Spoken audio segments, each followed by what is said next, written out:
Agent Nicole Bonnet, reporting for duty at the surveillance post. Easy, girl. What? You tired of your desk job? Nicole, I don't think you'll have an opportunity to prove your worth here.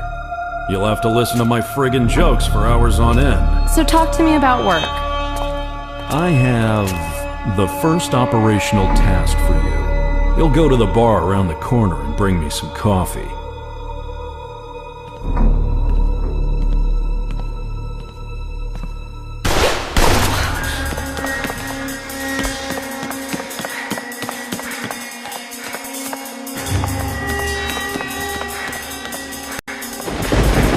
Take the message to Nick.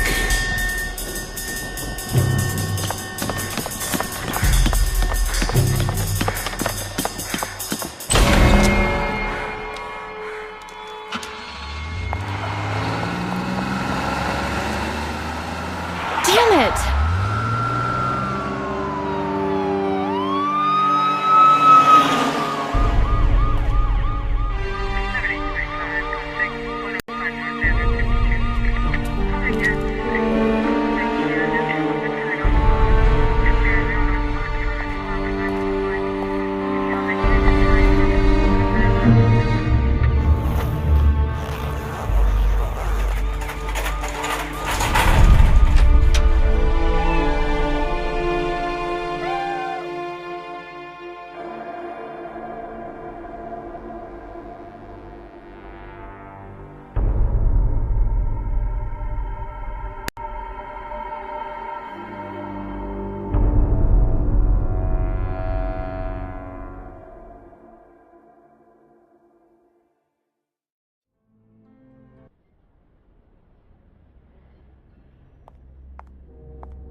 That's just how it is, Nicole.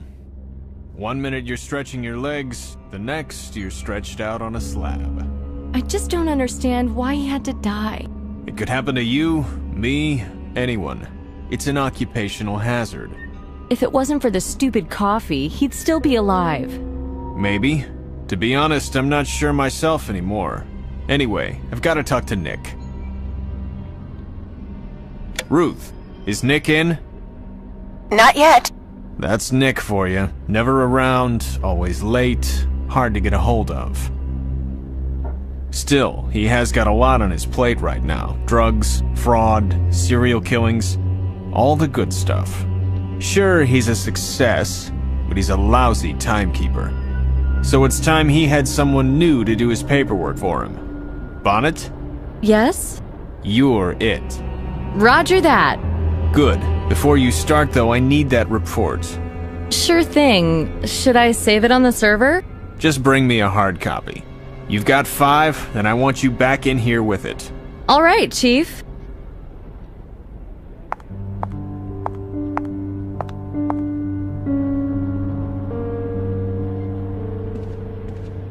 Ruth? Yes, honey. I need to do the report on yesterday's business, and I just can't get it all down. Poor James. What his wife and kids must be feeling. Why did I agree to fetch the damn coffee? Don't blame yourself. Who could have known? Guessed? It's impossible. I knew this kind of thing could happen when I joined up. Don't get me wrong. But having someone actually die in your arms... It sounds like a cliche, but... Listen, I know it's not a great comfort, but we've all lost friends here. You're not on your own, honey. In fact, you know what? Yes? Now would be a good time... A good time for what? To ask to be reassigned. Nobody'd blame you. No. No way, Ruthie. I have to get him.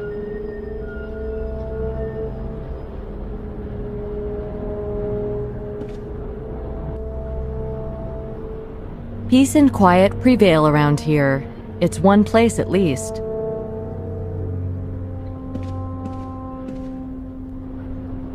Maybe I abandoned my cozy desk job too soon. To finish my report, I'll have to consult Nick. He knew best what the scene was.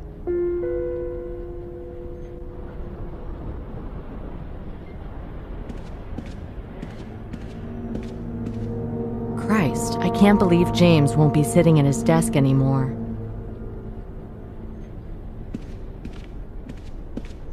I wonder when I'll actually meet Nick at work. Newbies show up once we've unpacked again.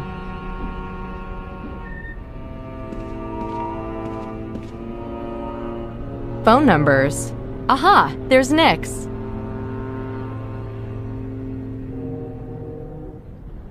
Another untouchable betrayed by his own men. Mr. Happy here was quite capable of killing multiple people in one day.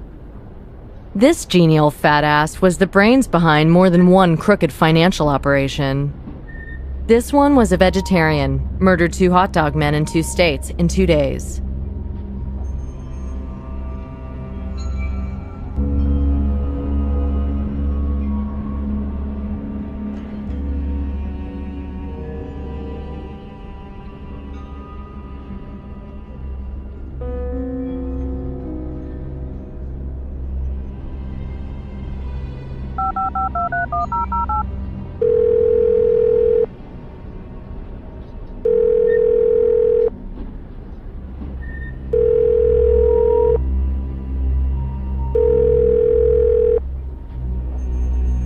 No one's answering. Did something happen to Nick?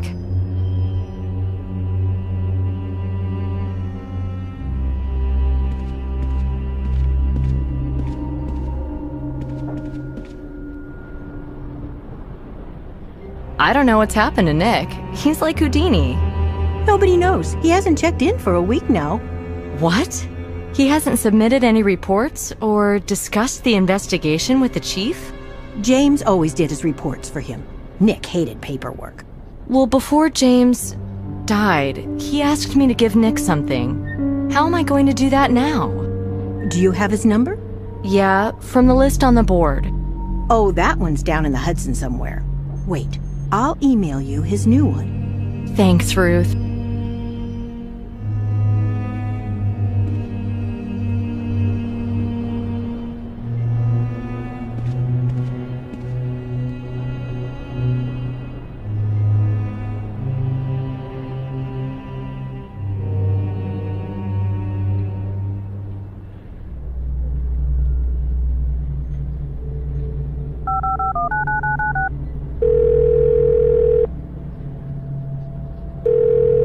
Please leave a message after the beep.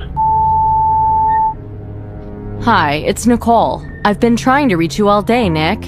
I'm doing the report on James's death.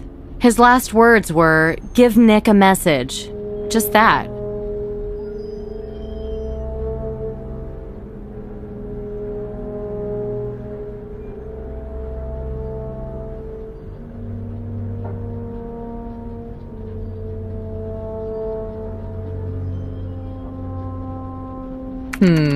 Maybe Nick is right. I won't write too much. In that case, my report is good and done.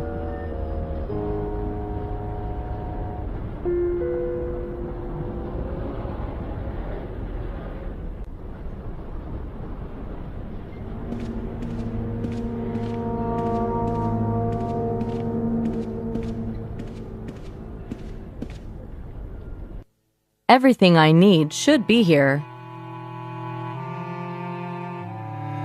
Backup batteries for our mobile phones.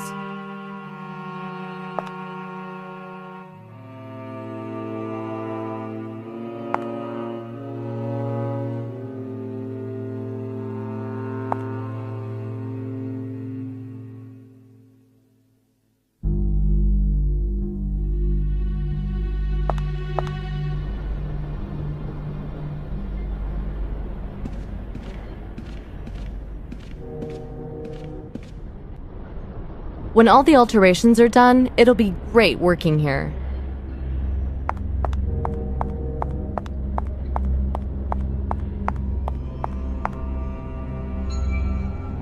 Ugh, this is heavy. A few more trips like this and I'll have a 6-pack.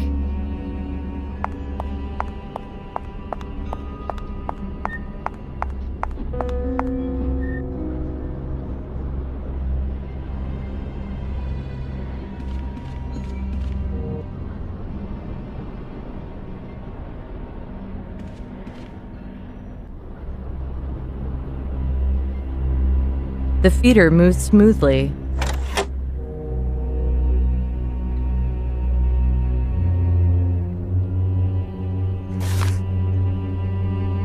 The feeder moved smoothly. Warm, fresh printed paper with that nice ozone-y smell.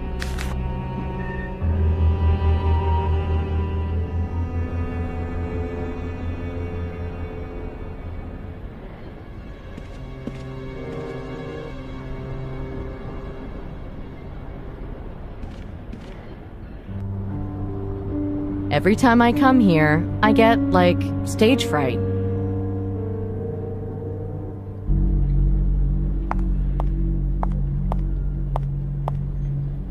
Here you go. One report, hot off the press. Thank you. Now then, for your next assignment... What? What next assignment? I can't just stop... You can and you will. Now. Chief, I'm gonna clear this case. I'm gonna bring the bastard in. No, you're not. It's a little more complex than that. But I've been on it from day one. I even had the prime suspect in a foot chase. And you failed to catch him. Well, I'm not gonna catch him from behind my desk. Cool your jets, Bonnet. You'll be assisting Nick with a tough one.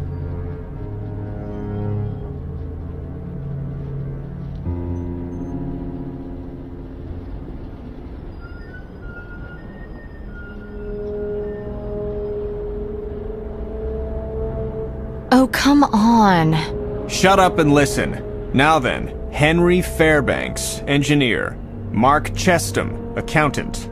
Andrew Haig, doctor. All killed last month in or around New York. All the Vics are white males, age 40 to 45, all done with an unusual kind of blade.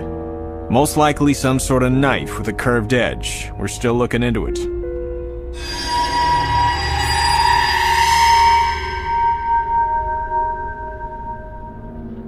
All tortured before death. They all have blue stains and rope abrasions on their arms and legs. And check this. The second and third Vics had their hearts cut out.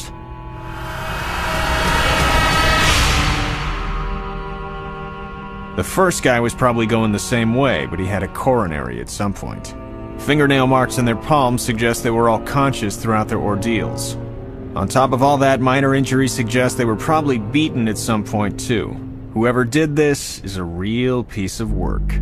Did the perp leave us anything to work with?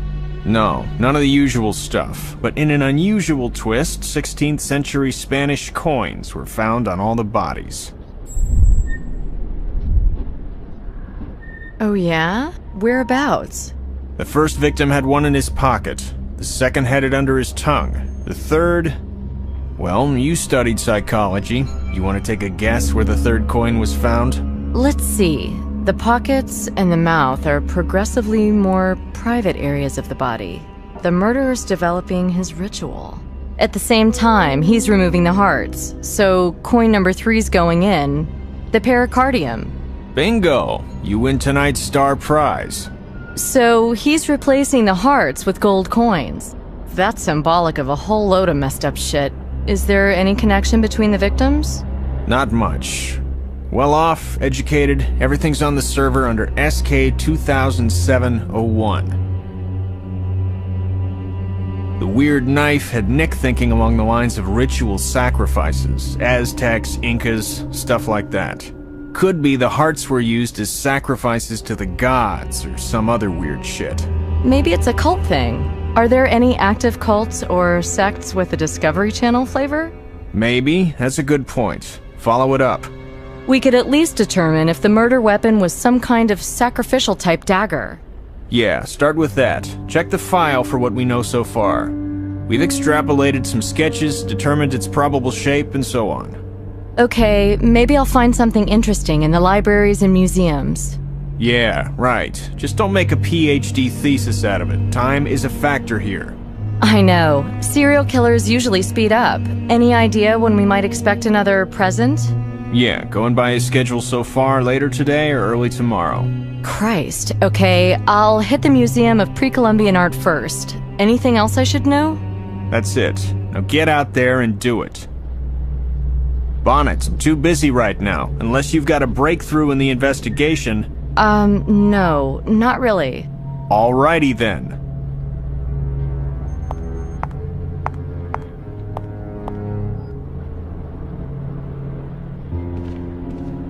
I want to catch that bastard so much. I hope you do, honey. I hope you do. Well, it's doubtful now. Chief's taken me off it.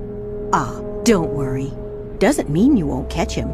The most important thing is we're all on it now. So what about Nick?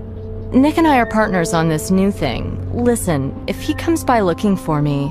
Wow! Congratulations!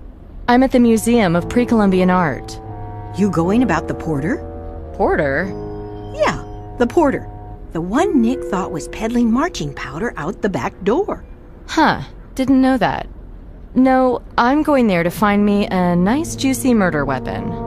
Well, good luck with that. Thanks. See you, Ruth.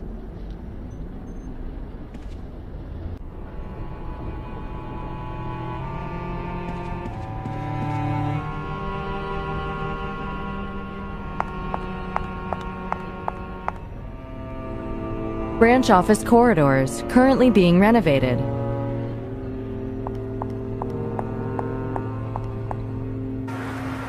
Old garages adapted by the FBI for office use, a tradition going back to Elliot Ness's time.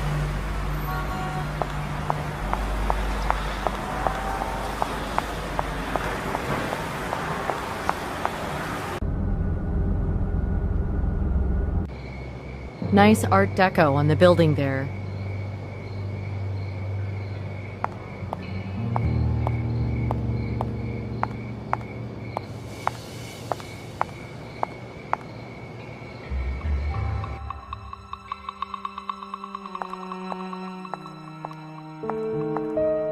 Sorry, ma'am. We're closed today until the end of the week. My name's Nicole Bonnet. I'm from the FBI.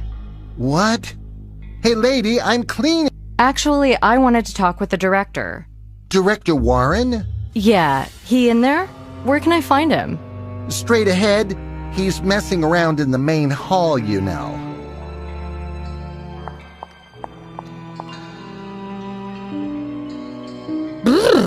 Some of these exhibits sure are creepy.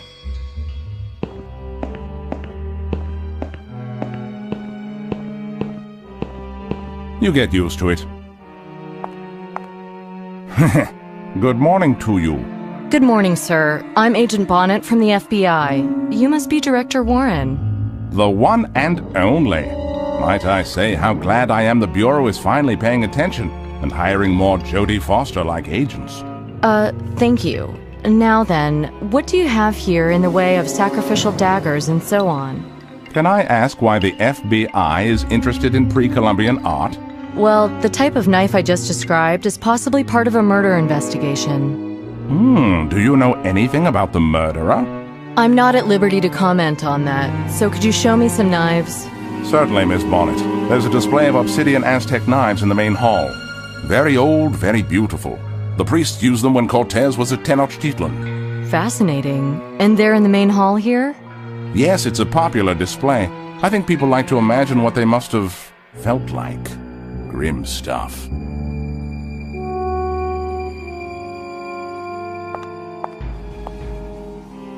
Those Incans had such a great imagination, but there are no knives with blades that look like our drawing.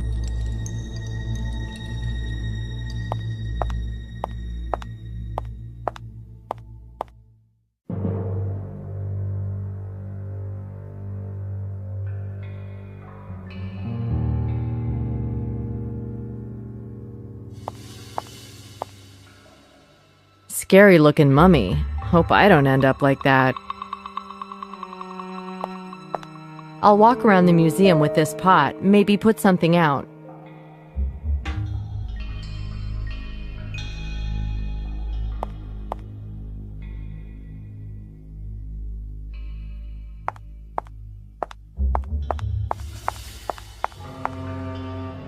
Is Warren spreading word about the old maps and his talks of expeditions with old friends? This magnifying glass is probably used for reading old, weathered maps.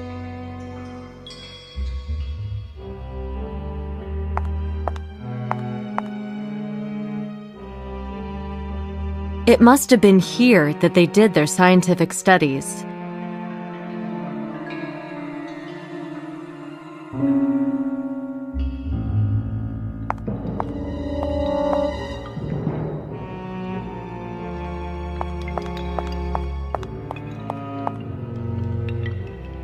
I love these places.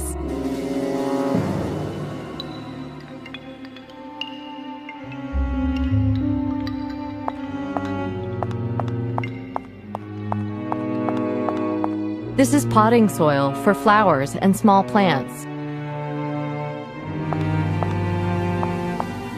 If these statues could talk, what would they say about that Mel Gibson picture?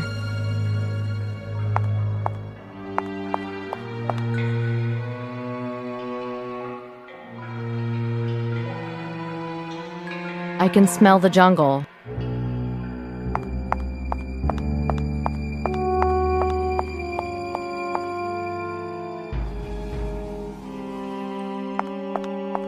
Well, nothing I can see that would help the investigation.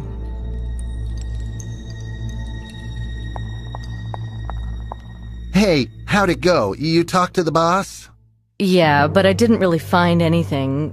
Well, we don't have everything on display. Sometimes we exchange items with other museums, Oh yeah? Like down the road? In other states? Even other countries. We do a lot with South American museums and universities. In fact, I've just been packing a load of stuff for Bogota. Any knives or other kinds of weapons? Yeah, probably. It's part of the collection from upstairs in the main hall. Can I see them? Well, now I'm not sure I can... Let me talk to your boss. Give me his number. I'll call him. Yeah, okay. His number is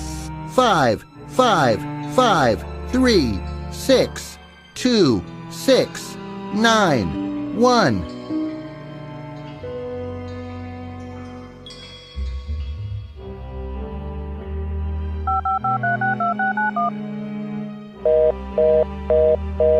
Unfortunately, he must have switched off his mobile. Huh, no reply. Well, I'm afraid my hands are tied. Sorry, lady. Oh, that's a shame. If I don't solve this knife case thing, I'll be doing regular duties again. Probably chasing old drug busts with Nick Romsky.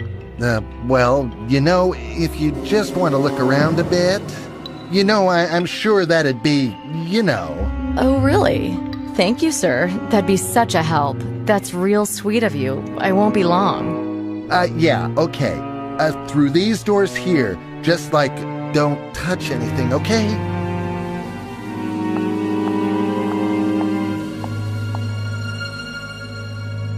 It's almost pitch black down here. I'll ask the porter to turn on the lights.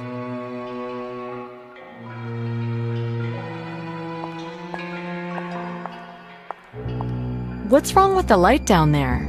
I don't know. I'm a porter, not an electrician. So how am I supposed to see anything? Sometimes it works. You gotta jiggle it, one up, one down, or something like that.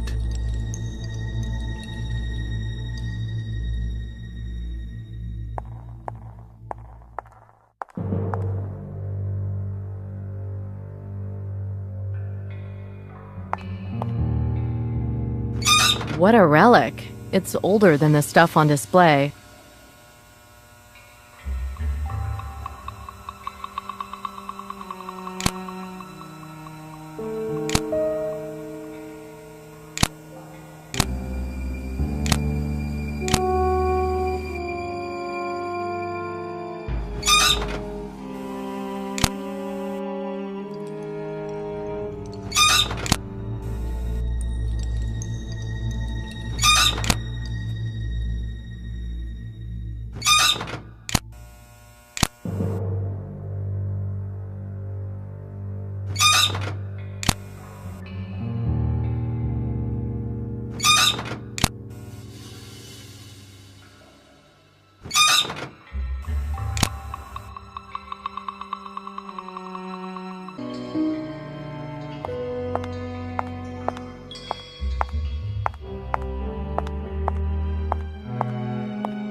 some rubbery thing, curled up like a cat.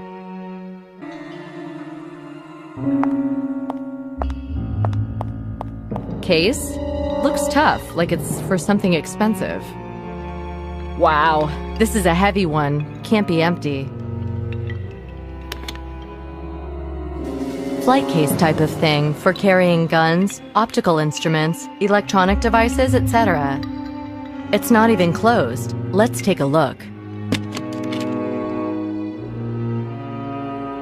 Ah, it's an X-ray scanner. Very useful. They showed us one in training.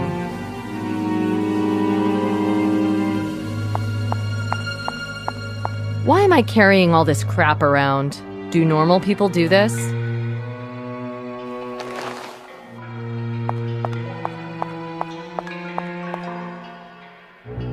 This is probably only one of the stops in the travels of Warren's historical treasures.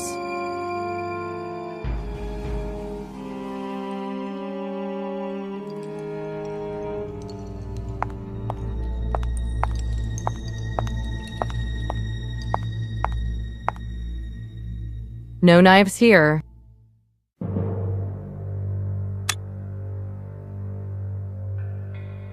I can see a narrow gap between the two crates. The perfect place to shove a folded-up dinghy.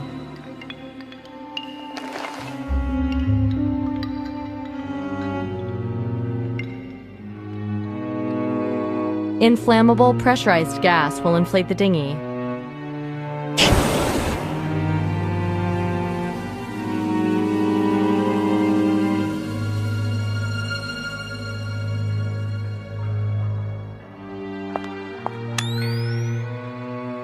Well, these are in pairs. And look here, an empty space. Knife, like in our sketch.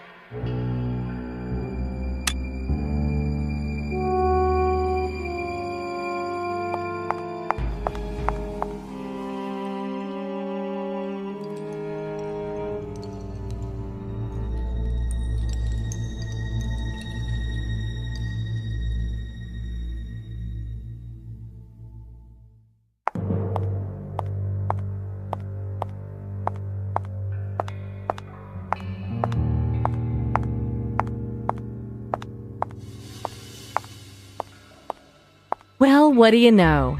The case fits here perfectly, as if it was always here.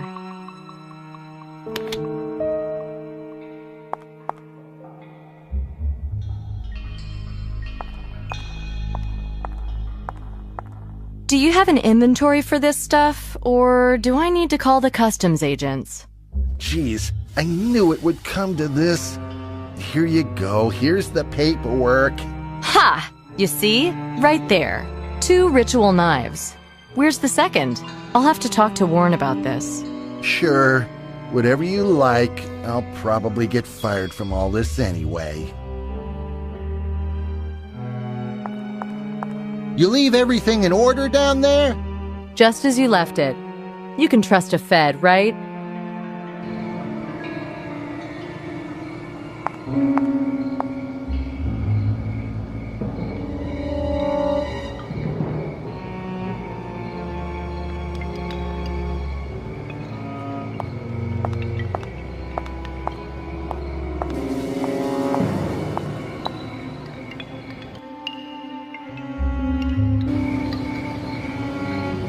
Who'd think such an idyllic place could be a crime scene?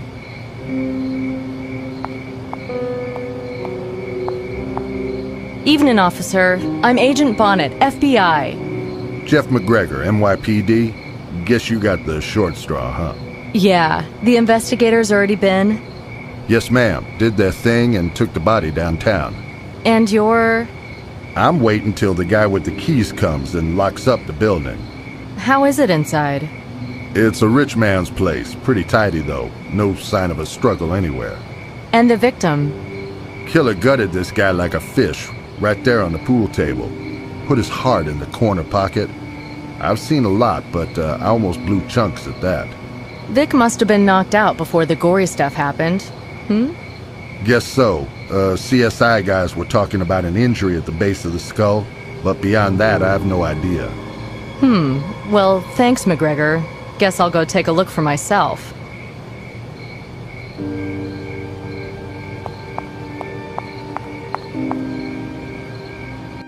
Yeah, this is the biz. Old Victorian houses. Always wanted to live in one. CSI took samples from the containers on the table. Photographer left an evidence number card behind. Possible the perp was socializing with the victim. 1 bottle and 1 glass knocked over. Whiskey stains next to that. CSI took samples from the containers on the table. Photographer left an evidence number card behind. This may be evidence. I can't just pick it up with my bare hands. The armchair was too far from the table. There's a lot of knickknacks in here.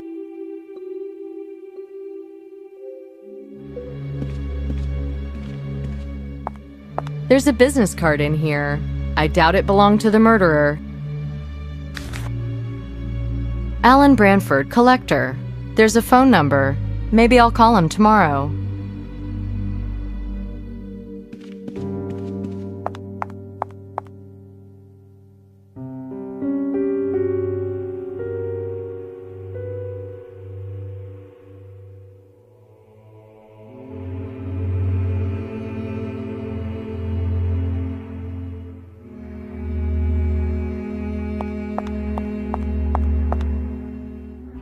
So he lays him out like a patient on an operating table.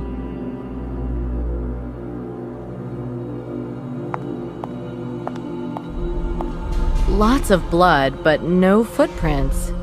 He might have had some disposable plastic hospital slippers, but they'd still leave imprints.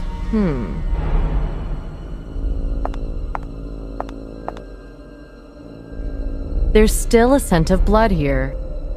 The smooth surface of the ball is cool and nice to touch.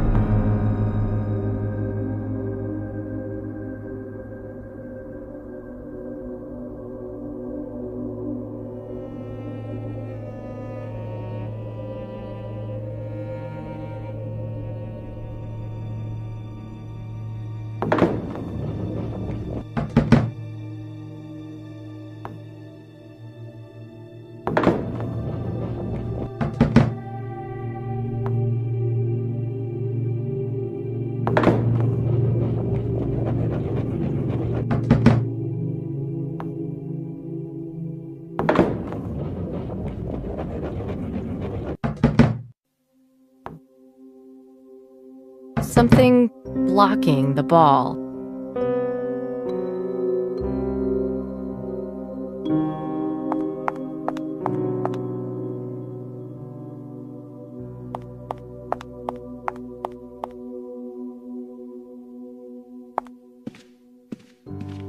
I'll take it just in case.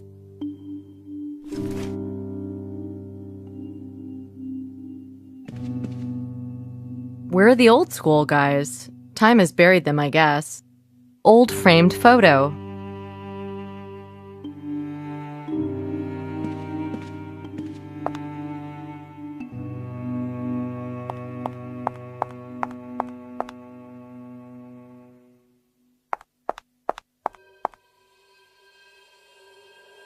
I have a wire. Yeah, there's something there, all right.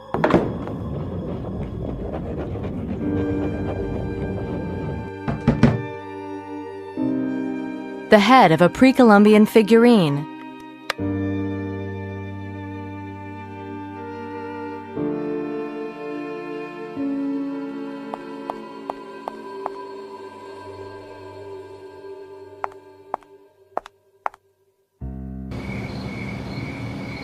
I've had enough for today. I'll put the figurine in evidence deposit tomorrow.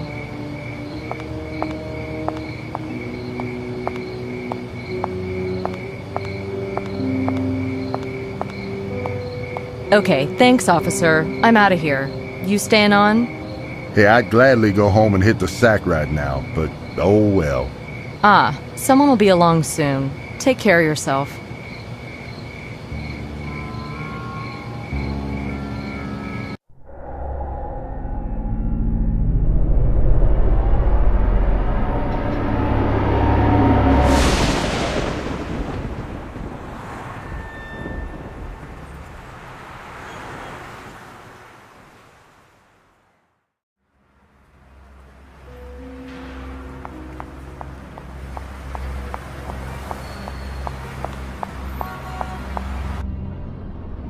I have a feeling this head is important. Besides, it's obviously valuable. I should place it in our evidence deposit ASAP. A magnetic keycard lock. I should have a card for this, seeing as I work here.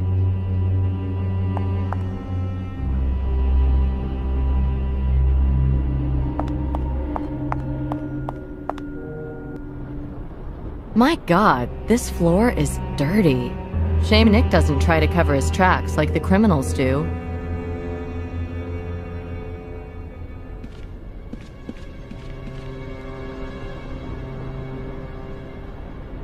Hey, Ruth. I can't get into evidence deposit. Oh yeah, you'll need this. It's a magnetic key card. Exactly. Here's a card for you. Nick must be a real night owl. I never see him in the mornings. Oh, he was here this morning. Did you talk to him? No, I didn't see him. So how do you know he was here? Muddy footprints leading to his desk. Dirty boots are his trademark. How do you know he left them this morning and not last night? Pile of crumbs under his desk and the empty milk carton. I reckon he had his breakfast here again. Ruth, you're a regular Sherlock Holmes. Best in the business, honey.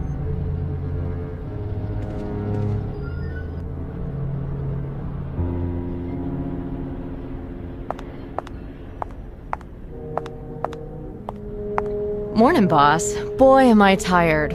Up all night working. This case has me hooked. So let me bring you up to speed on it. You know, from this window, you can almost see the insides of people's wallets. In Chicago, I had an office so high up, all I could see was the horizon. Still, horizon gives you perspective. Perspective allows you to see important things. So what do you got? I think our man was known by all his victims. In Rudolph's case, I think he was invited up to his study, where they talked and had a whiskey. Anything physical? Hair? Prints? What about those gold coins? Nothing beyond whatever the lab boys picked up, which I'm guessing is zilch. Perfectionist. There was one thing. On the pool table at Rudolph's, I found a small golden head. Like a piece of a figurine. Looked kind of South American to me. Most probably, the victims were knocked out. Isn't there anything leading to the museum? Maybe the head, but one of those crates had a knife matching the description of the murder weapon. Warren let you check out the storerooms. He, came by and let me in. Anyway, here's the big news. There was a second knife listed in the paperwork for those crates, which wasn't in any of them. You unpacked the crates with Warren's permission, right? Relax, Chief. I scanned them with a portable X-ray scanner. Alright, go back to the museum and find out about that second knife. Make noise if you have to. Also, check out Warren's alibi. One more thing. I found the business card of one Alan Branford at Rudolph's place. Well, don't tell me, tell him. Branford, acquaintances, suspects, victims. It's all the same right now. We need perspective, fast. 4 isn't too much to handle, yet. His urge to kill doesn't seem to be slowing, though. He may have a predetermined list he's working through. Yeah, some kind of sick goal he's trying to reach. But will he stop then? Joel Rifkin was killing for 4 years, Bobby Joe Long for 10. They only stopped when they were caught. Well, you're the expert. Go do a psych profile on him, see what you think. I'll try. And get your ass in gear. No reason he won't kill again tomorrow.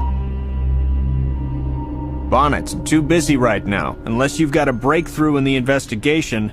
No, not really. Alrighty then.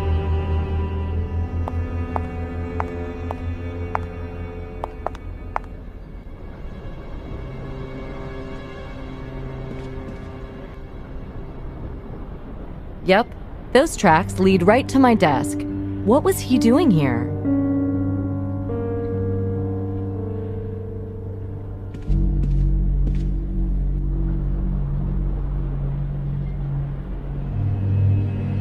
And what's this? Nick's making origami with his breakfast? Beautiful boat-shaped origami. This is a city plan. The circle marks where James was killed. An arrow points to a handwritten note. 4:30 p.m. I think Nick wanted to meet me there.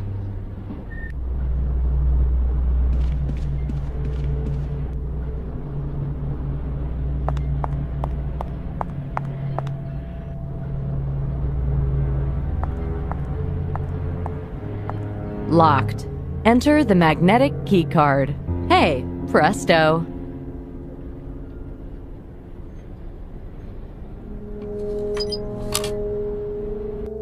We need to hang a picture or a mirror or something here.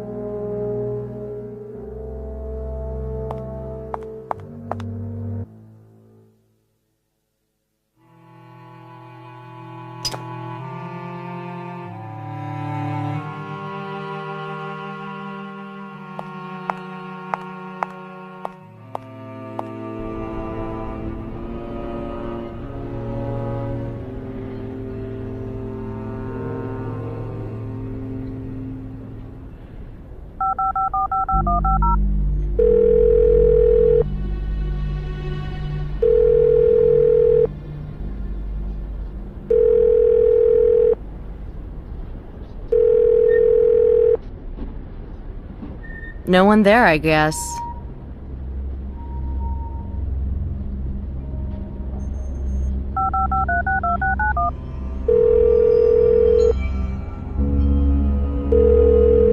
Hi, this is Nicole Bonnet from the Federal Bureau of Investigation. Is this Mr. William Warren? It is. Hello again, Agent Bonnet. How can I help you today? I'm hoping you could spare a moment from your busy schedule to meet me in person. Well, when were you thinking? Say, half an hour at the museum? Okay, that'll be fine. One more thing. Do you know a Mr. Alan Branford? He's some kind of collector. Of course, yes. He's a close acquaintance of mine. Oh, really? I need to contact him, too. Do you think you could pass a message for me, please? Certainly. In fact, hold on just a moment. Agent Bonnet? Yes. Mr. Branford is at the museum now and will wait to see you. Thank you.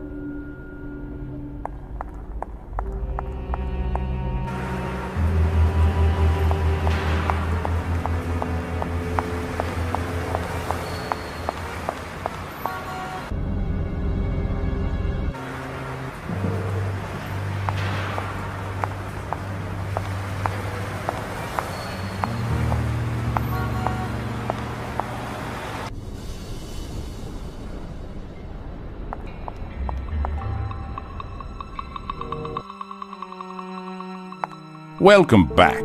Thank you for helping me reach Mr. Branford. No problem. He's waiting in the next room for you. That's wonderful. Before I see him, though, I just need to ask you a few questions. You have my full attention. Well, we're investigating a series of murders committed with curved blades of a particular antiquity, similar to those in your collection. Yes, I recall you said something like that last time. Right. Well, I found some similar items here, but they're packed for shipping to Bogota. Ah, yes, the sacrificial knives. Right. So I'm hoping you'll let us unpack that crate to check them more closely. Oh, shame. Unfortunately, that's not possible. They left for Bogota this morning. Oh, well, I was down there in the storage rooms just yesterday, and I took a good look at those crates. I'm sorry, I don't remember your asking permission to do that. This is a private collection. I assume you had a court order or something. No, although I did try to call you, unsuccessfully. My phone was off. What exactly were you doing down there, if I may ask? The doors were open, so I took the liberty of investigating, in case of, burglars and so on. Perhaps you took too much liberty. Well, and I checked a few crates with an X-ray scanner, just in case. Good job I did, too. There was a knife missing. What do you mean, missing?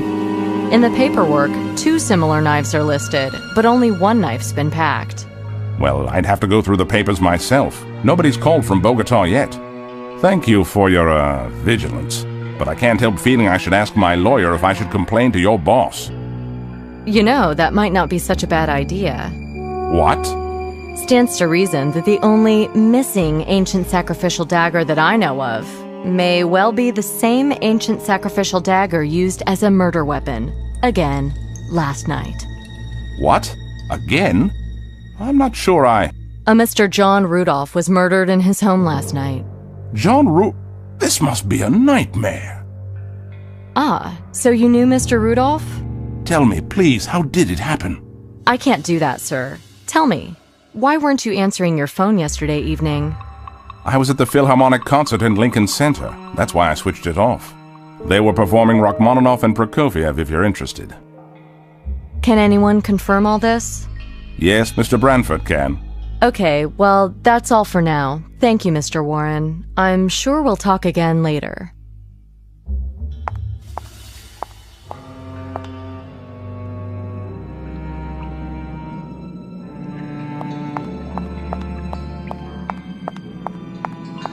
Ah, Miss Bonnet, Alan Bradford. Bill told me...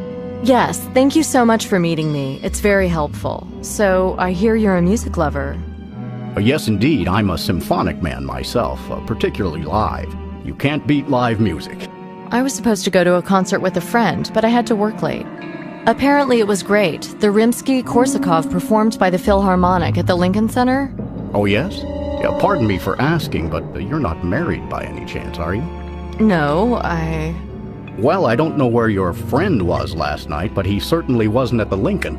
Maybe you should investigate what he was doing at the time. I assure you there wasn't even a note of Rimsky-Korsakov. But the Prokofiev... Ask Bill. He was there with me. Is it possible my acquaintance was at a different concert? So you wanted to see me, to talk about music? Well, would you like to go and hear some Dvorak next Saturday? Thank you, sir, but I'm rather busy at the moment. But I do have your number. From Bill? I can't believe he'd selflessly give me such a chance. No, not for Mr. Warren. One last thing, sir. Did you know John Rudolph, too? Why, yes. Did he do something? I'm afraid to say he died, murdered, yesterday evening. No, you must be mistaken. I'm very sorry. God, will it ever end? The horror. The horror. Again, I'm very sorry. Could you tell me when you last saw him? Oh, some kind of charity concert, about 6 months ago. Uh-huh. And do the names Fairbanks, Chestham, Haig say anything to you? Yes, they're dead too. I knew all of them. Mr. Branford, sir, do you have any idea why this might be the case? Vaquero! I'm sorry? I don't know. I don't know. Are you afraid? Sir, do you have reason to be afraid? Yes, of course. People I know are being horribly killed. Am I going to be next? I don't know. Look, if anything suspicious happens, you call me straight away, okay? Please. Oh, that word you said back there, vaquero. Is it a curse? Word? Ah, you mean vaquero. Yeah, exactly. In a sense, yes, Miss Bonnet. It means grave robber. I don't know. I don't know. Look, if anything suspicious happens, you call me straight away, okay? Please.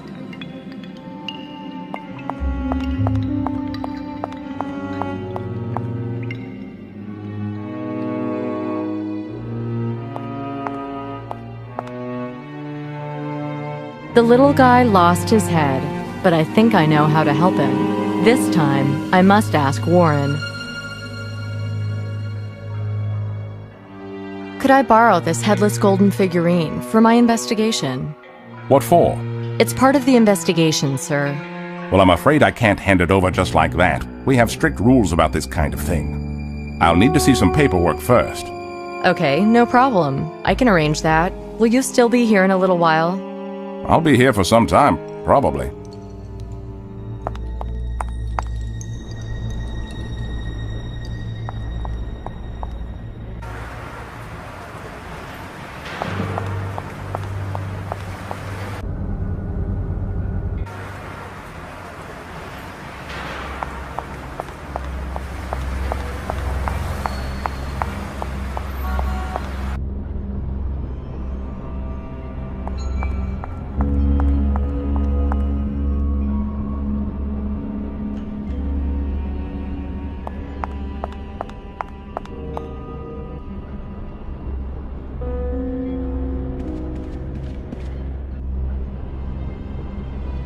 Ruth, could you do me a short request form so I can borrow a piece from the museum?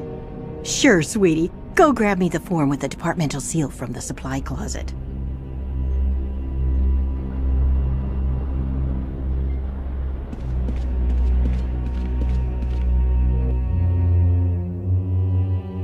I think it was that form.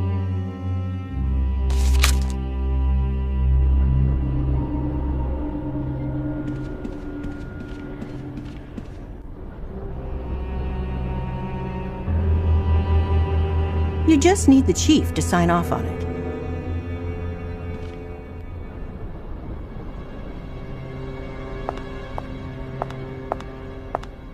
Chief, this is a good idea. I'm betting the golden head belongs to the figurine from the museum. That'd be good. What's next, then? We can work that out now. Well, can we make Warren a suspect and toss his place? Not yet. His pal Branford gives a good alibi. For now, we need a look at Warren's golden figurine. Are you sure? It's a valuable historical object and all that jazz. I know. Warren asked for official bureau approval before he'd let it go. Ruth, get on the approval thing for Nicole.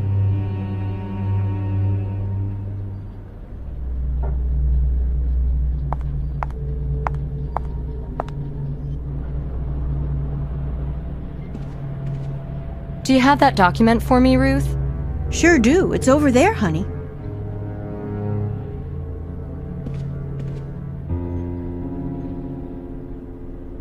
Okay, I'm going back to the museum.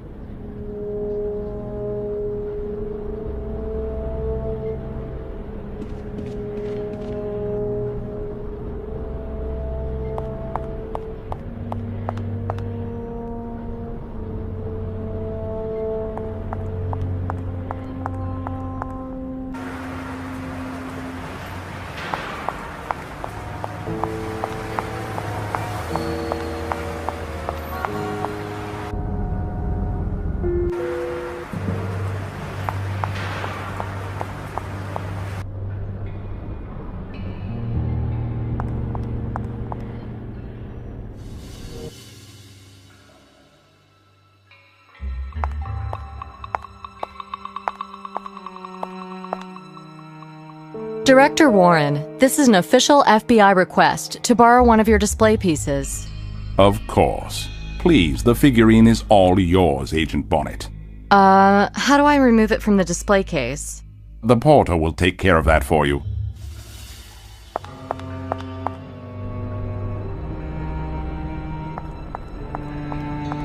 Could you open the display case with the golden figurines, please? Jeez, it's always something with you. Director Warren has given his permission this time. Okay. It'll be open for you by the time you get there.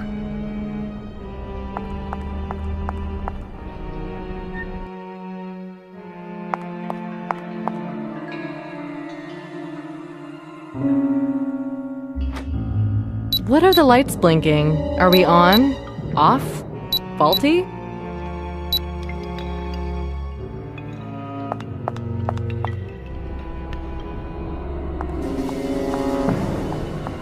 What the hell have you done? I can't arm the alarm. I only took the figurine. And now the system knows there's nothing there. I'm sure you'll work something out. I've really got to skate now.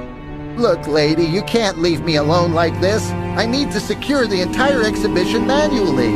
Well, did you call the alarm company? Yeah, but they're not coming till morning. We've got to guard these exhibits all night. And I promised the kids I'd take them to the movies tonight.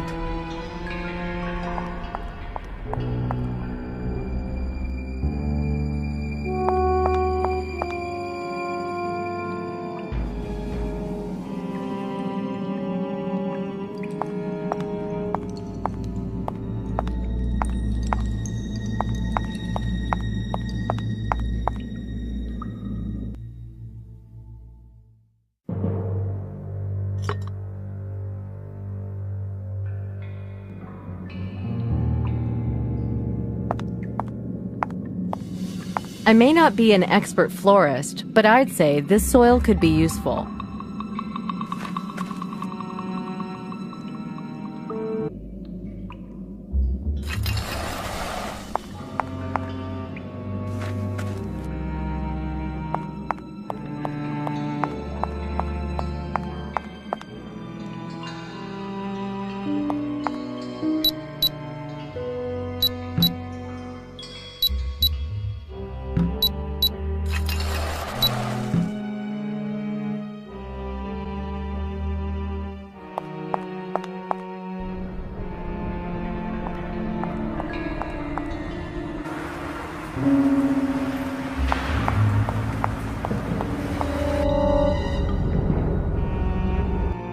Ugh, didn't make it in time. Hope Nick's his usual late self.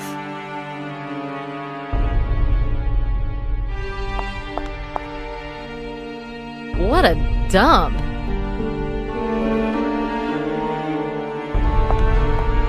I'm not gonna find anything in this darkness. Nick should be somewhere around here.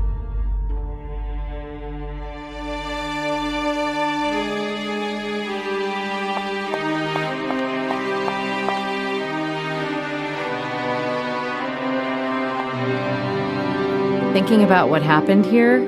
Oh. In fact, I'll have this. The one in my basin at home disappeared. Look at all the cigarette butts. Nick must have been here a while. One of them's still hot.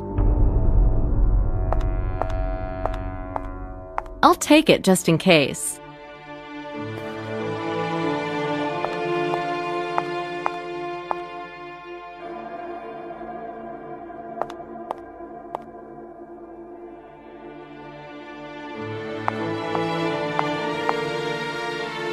Nice blue walls. Once upon a time, it was probably really nice here. Well, I don't drink on duty, but this might help with the information gathering.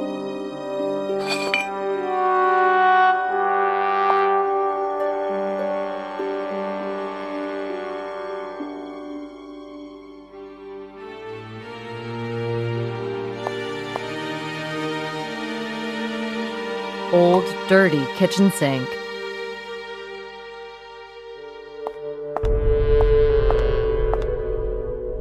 I still haven't checked the apartment at the other end of the corridor.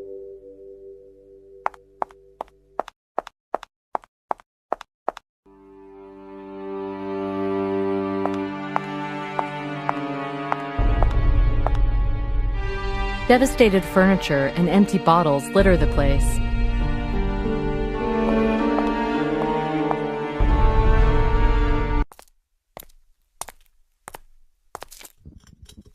FBI! Jesus Christ! Identify yourself, sir. Damn! Is this a free country or what? You're gonna shoot me?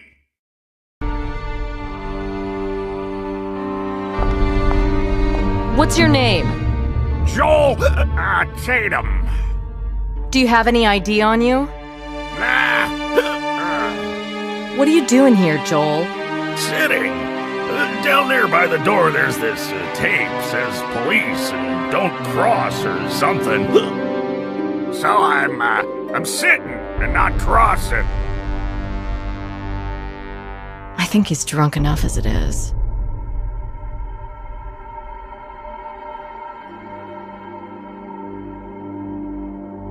Okay, were you here 2 days ago, Joel? 2 days? Nah, I don't think so. Half an hour ago, there was this guy with a badge took me in. He had a badge. It must have been a friend of yours, no? Called, what's his name? Nick. Generally, my home is somewhere else. Well, you gotta go back there now, Joel. You're not allowed to be here right now, okay? No. Nick told me I'm not supposed to cross that yellow tape. This building is closed because a murder was committed here. Murder? Aw, damn, Nick set me up. I have to sit here till his tardy partner arrives. Well, you can go now, Joel. I'm Nick's partner. Yeah? Oh, by the way, what was I supposed to give you? Can't you remember by any chance? I don't understand. Well, sure you don't. For me, it's just a matter of life and death. You can't even remember where I hid it. Did Nick give you something for me, Joel? Do I need to search you? Hang on. What was it? That ain't gonna work. Them synapses don't connect.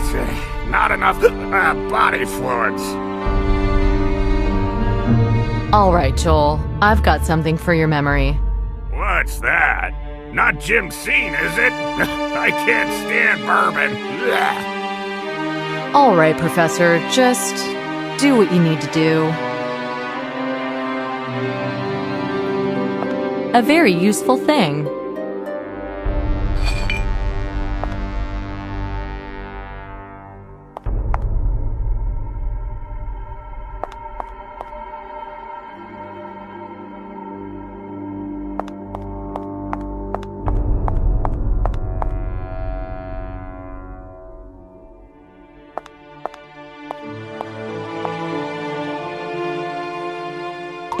The sink is clogged. The roaches are gonna be pissed.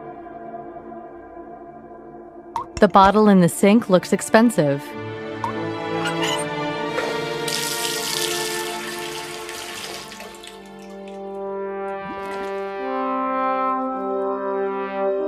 I'll take it just in case. The label fits perfectly.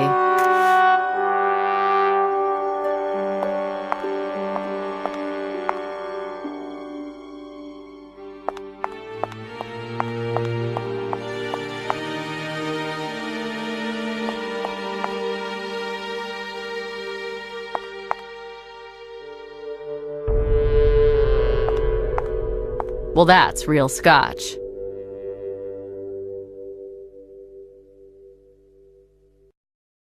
Johnny Stalker!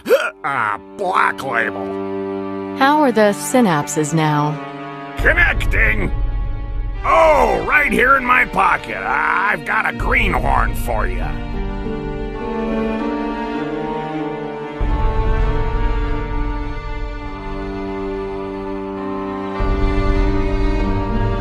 It was in your pocket the whole time?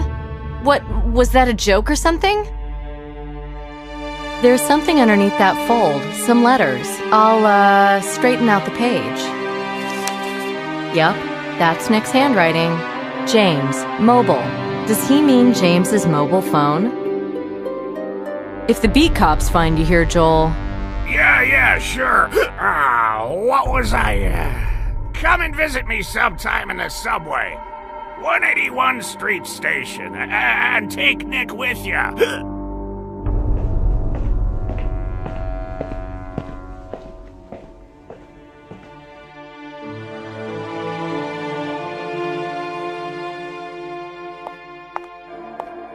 The fuse is blown, but I think it's repairable.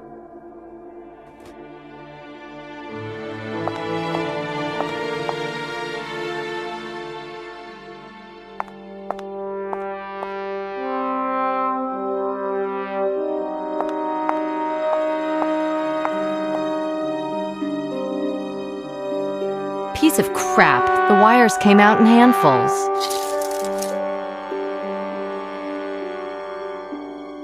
Cool. I repaired the fuse.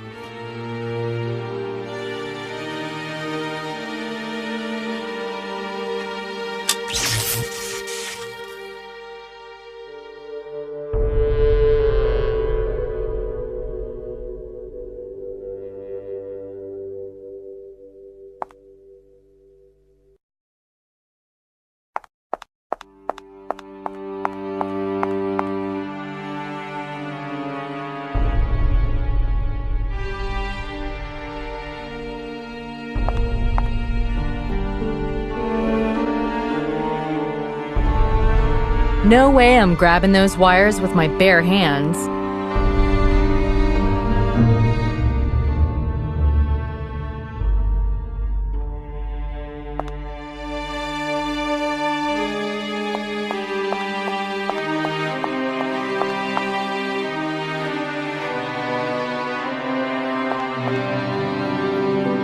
The fuse is blown, but I think it's repairable.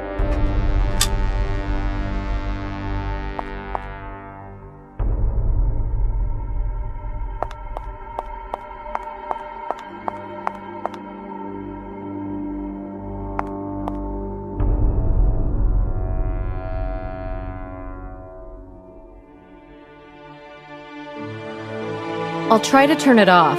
I only hope my bacon doesn't get fried.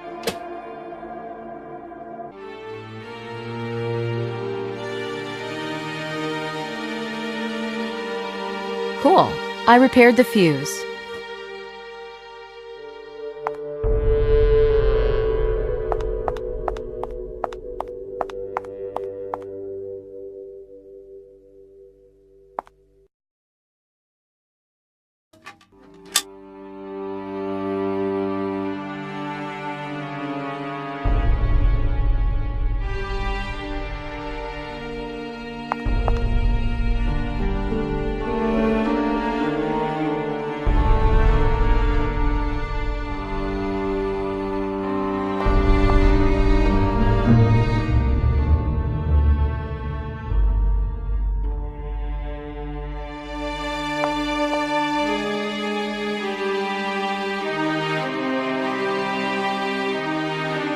The opening is too narrow. I can't reach it.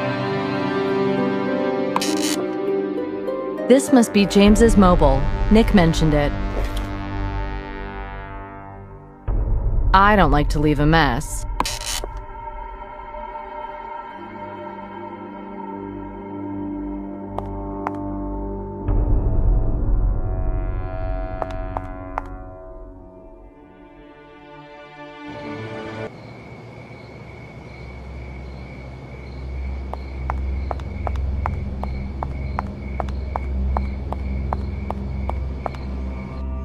I have to take the figurine back to evidence deposit.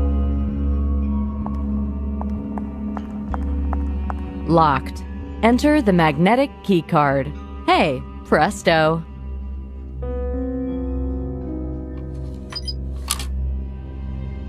The golden head is missing.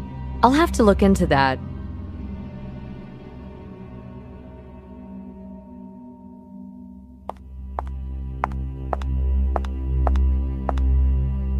The golden head is missing. I'll have to look into that. We'll see what Nick's on about with this mobile.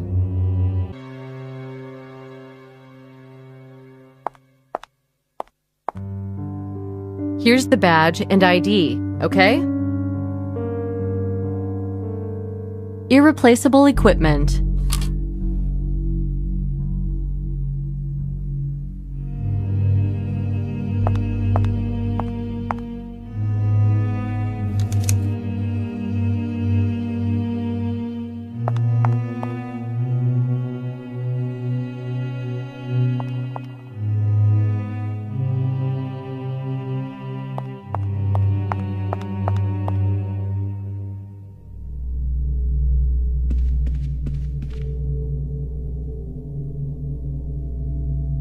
What happened to the golden head from the broker's house? I had it in evidence deposit.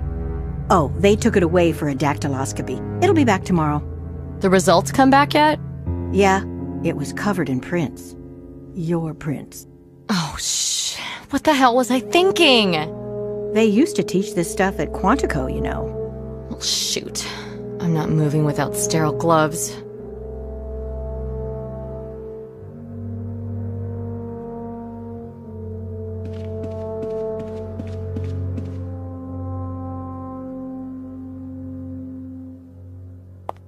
I'll take it just in case.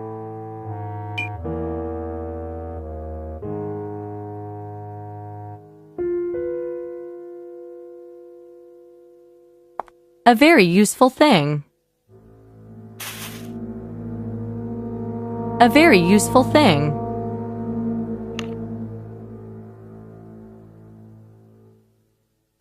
I'll take it just in case. I'll take it just in case.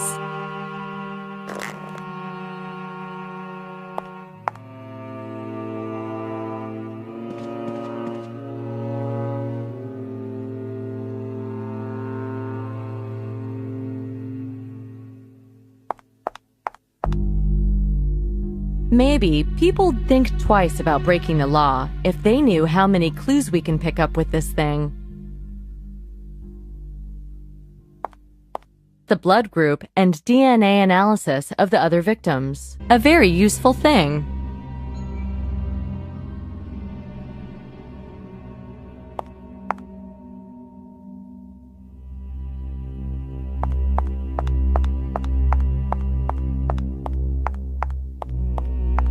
Too high.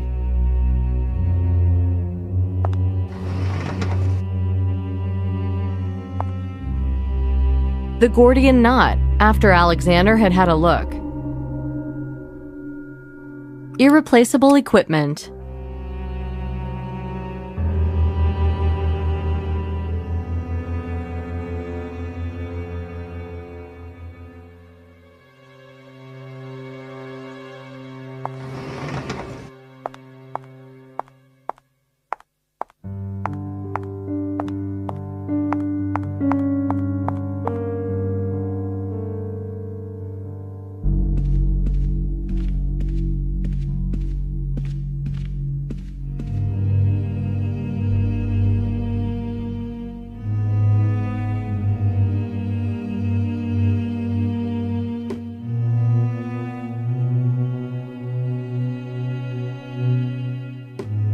It works all right, but we still need his PIN. Where do I get that from, I wonder?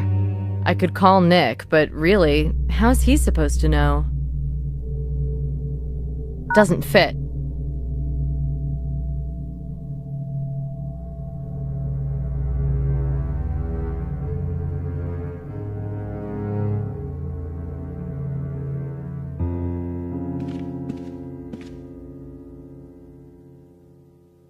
Ruth?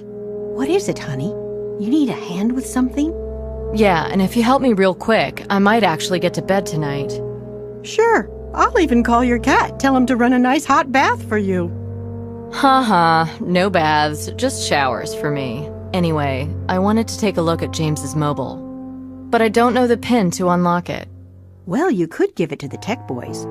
But maybe he just used his birthday or something stupid. People often use easy to remember numbers. Perhaps he did too. Yeah, good point. Can you pull his file for me? I've got it right here as it happens. Let's see. May 24th, 1956. That was his birthday.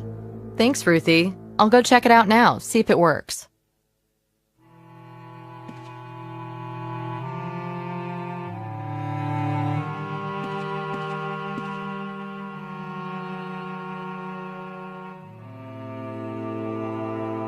Nothing doing.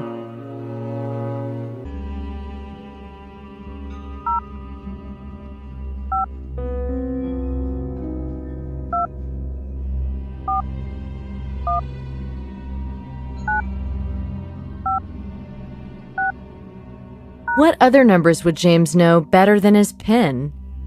Perhaps something that was always in view, so he didn't have to try hard to remember it. A very useful thing. I managed to clean them.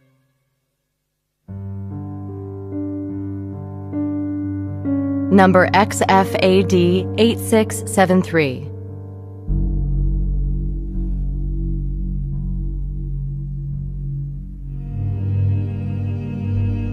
The question then is, what do FBI agents always have about their person? Heart in your mouth?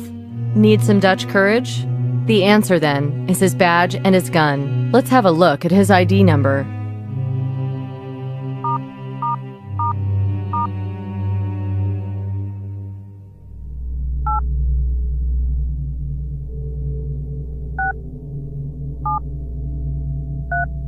At last!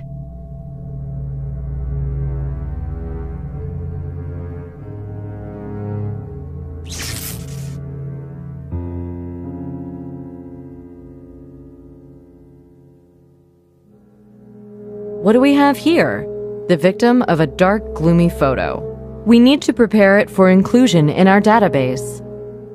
Oh yes, it'll just be a moment now. Bingo! 80% compliance. Acquiero.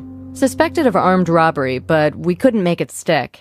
He got 6 months for petty theft, and poof, gone again. Our local drug baron, also a suspect in a murder investigation. He's being surveilled by Agent Scott, James Scott. So Branford was less concerned about the curse and the grave robber than he was with this thug? Branford thinks Acquiero's our serial killer. Why? Think, Nikki, think. James receives this photo from an unknown source this morning. He goes to surveil the situation and is shot dead. He must have been watching Acquiero's joint.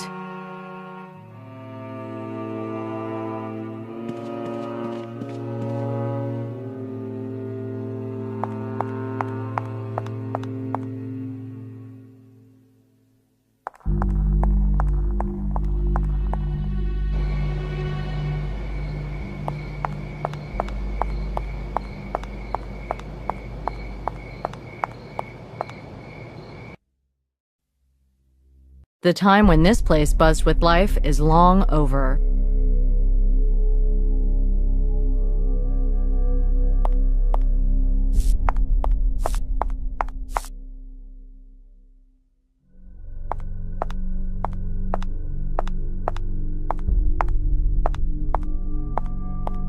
Closed. I won't get there this way.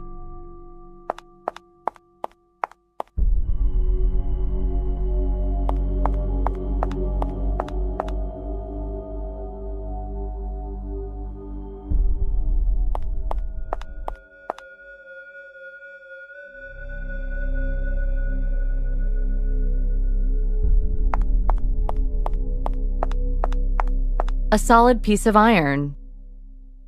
Now the wheel is not supported by anything.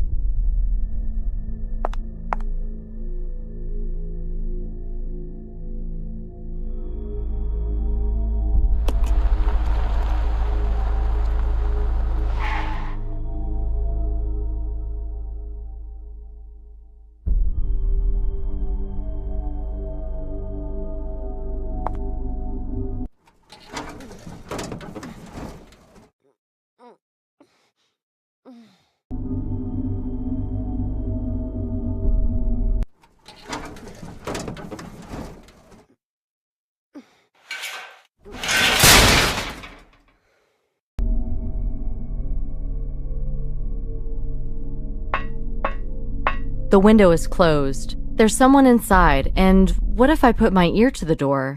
So, boss, we're duping this key? Idiot! We can't dupe it till we find it.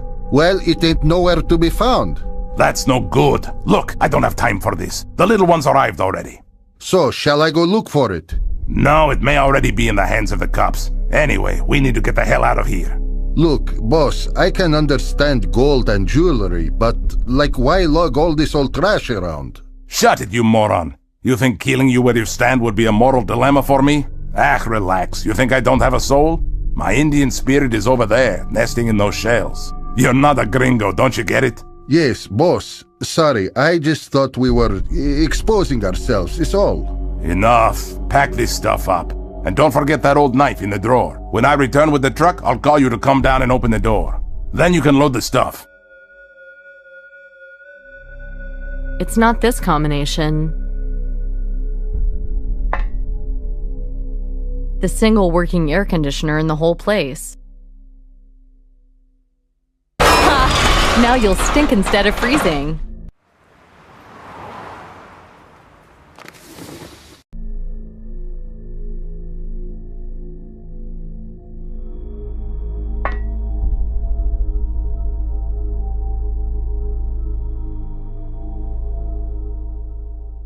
I don't believe it.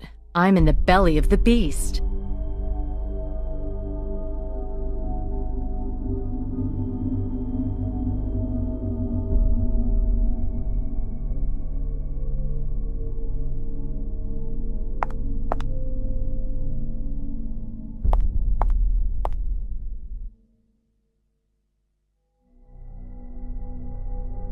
I don't want to be spotted.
I can feel a breeze from that crack. The back panel looks movable. That hidden room doesn't feel safe. God knows how they built it anyway.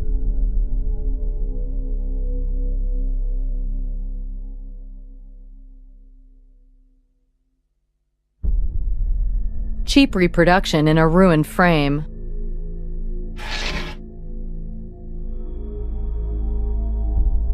It can't be moved. Mechanism might have jammed up from disuse.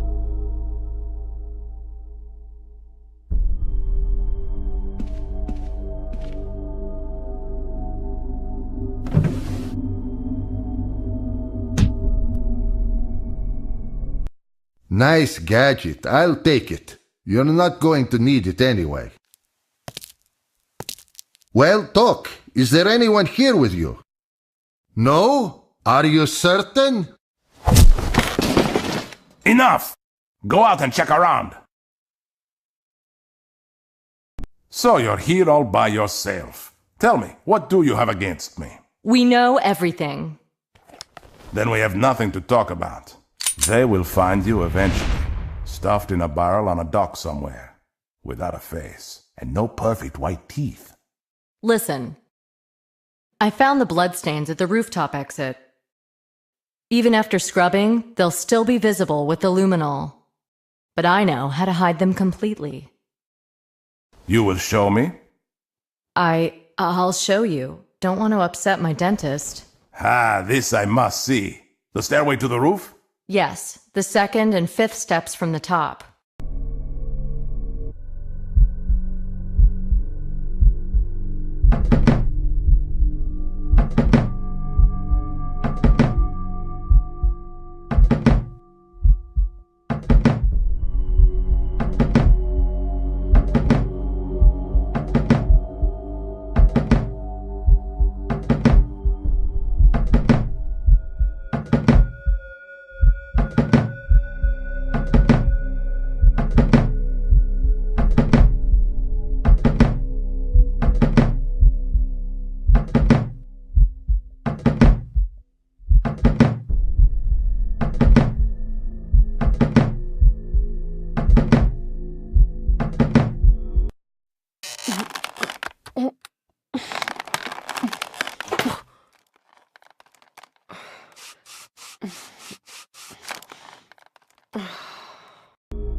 I can't be surprised by anyone if I lock the door from the inside.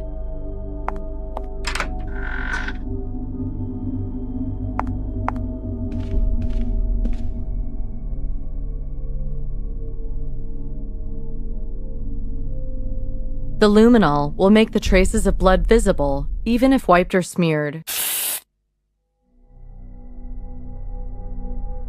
These are undoubtedly bloodstains. I need to secure this evidence.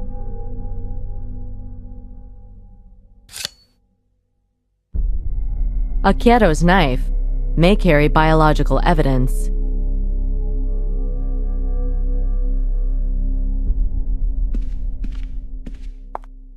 Okay, let's look under the carpet. I guess I'm not the first to think this. Wonder where it leads. Let's take a look. The problem is, the trap door's jammed tight. It's a strange thing. Something cracked, but like from the side.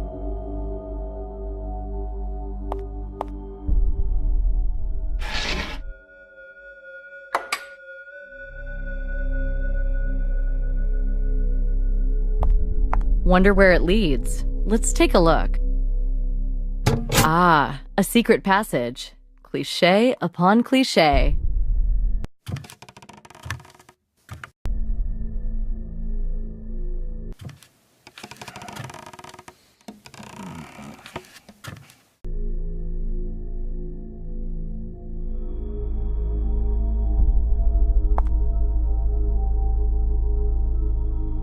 The door's been locked with a key. Damn, the roller blind won't stay up, and I can't hold it all day.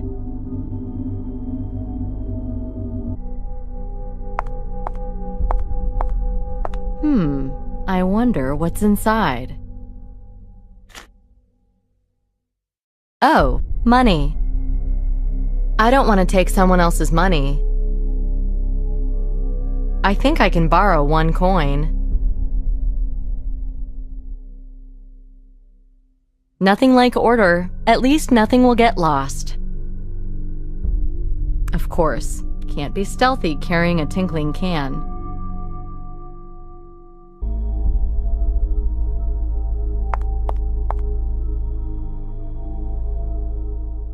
I'm putting a coin in the slot. It's what economists call the power of money. I'd better take them all. Maybe one of them will fit.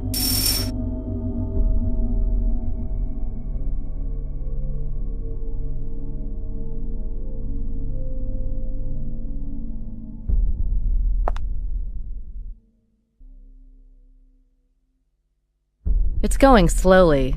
Tough. No, there's no way to turn it. It just doesn't fit.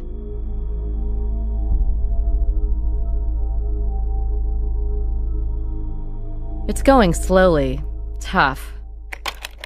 Well, it's moving slowly, but hey, at least it works.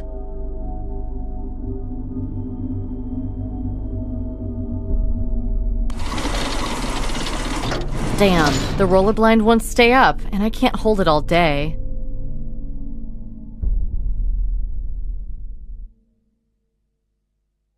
Yeah, it's going. Slow process, though. Yeah, it's going. Slow process, though. Yeah, it's going. Slow process, though. Yeah, it's going. Slow process, though.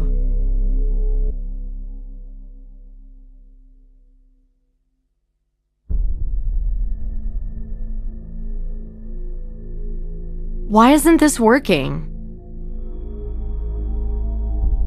Cool. The key fits the ratchet pivot.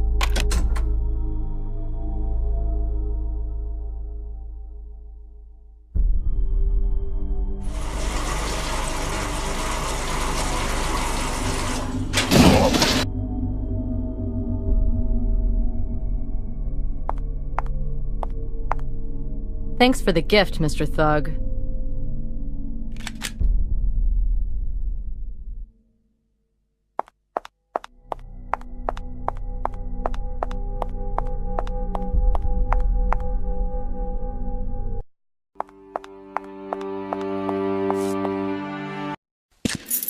Nick!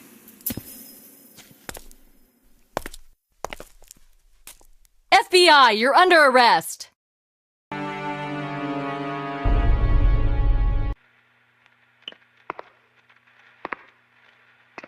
Did you do the broker? You can't frame me for that, Ray.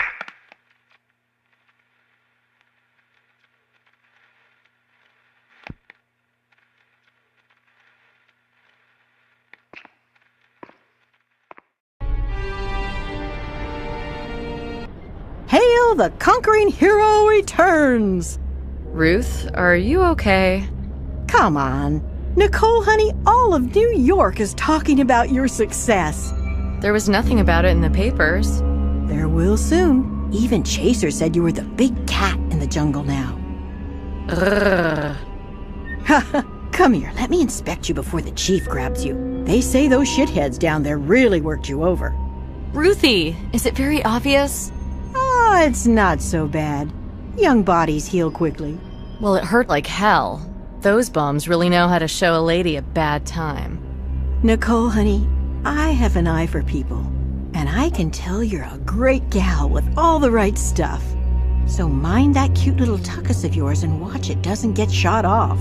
It wouldn't look so good 6 feet under. Amen to that.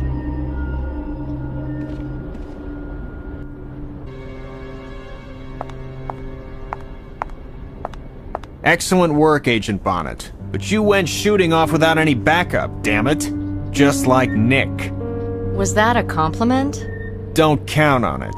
I'll pretend it was. Anyway, I'm here now. Let's get on with this.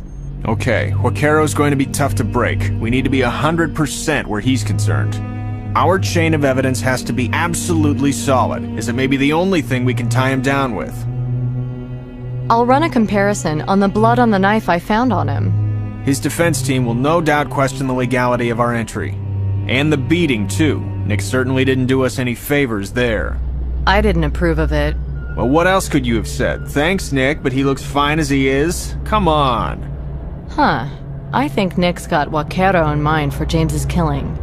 You think? Do we even still have an Agent Nick Romsky in the Bureau? Everything I know about his progress lately is secondhand.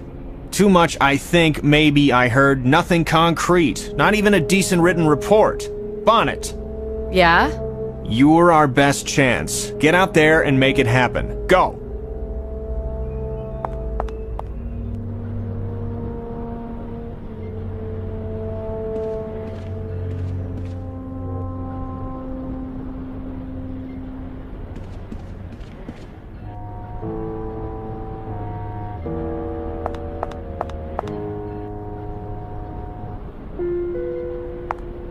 The blood group and DNA analysis of the other victims.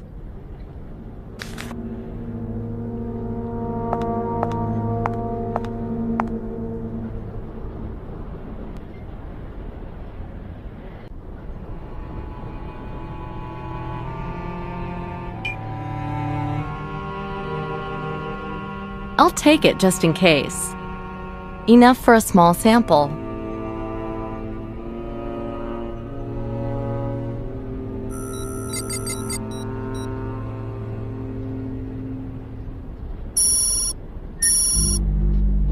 Okay, the test results should have been sent to my computer.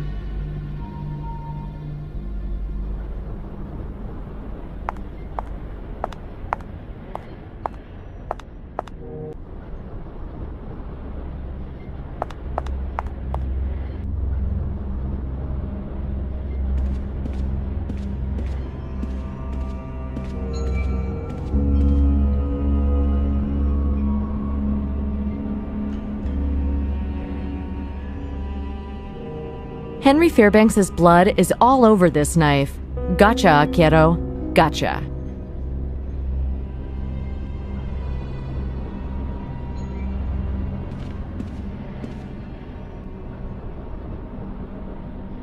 Blood test results on Akero's knife are in. They're from the first victim, the engineer. He's done for now. No, we don't. What? Vaquero got blown away trying to escape custody. He's history now. Well, at least there won't be any more dead rich guys turning up. Don't count on it.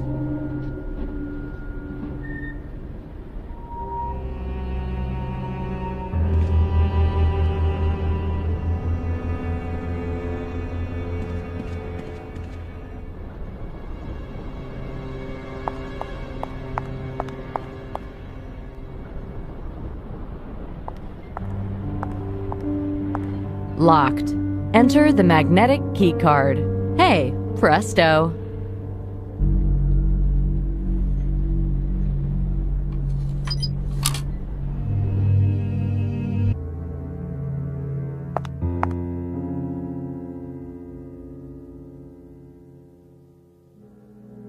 Irreplaceable equipment.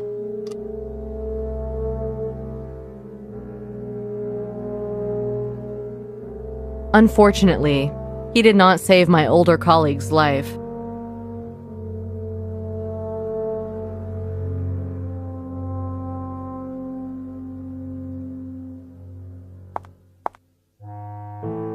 Oh, and there's the golden head from the stockbroker's house. The torso of a pre-Columbian figurine. I can deal with the figurines now. I'll try fitting them together. They fit. A closet opened up. A small bag of white powder. Well, well. Time for a lab test.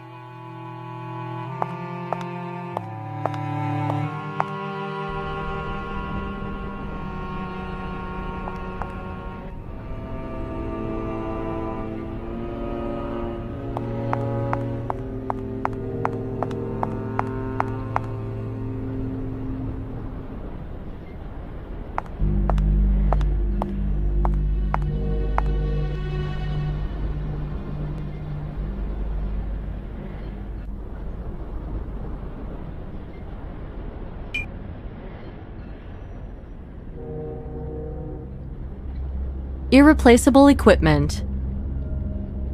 Yep, tests confirmed my suspicions. It ain't sugar.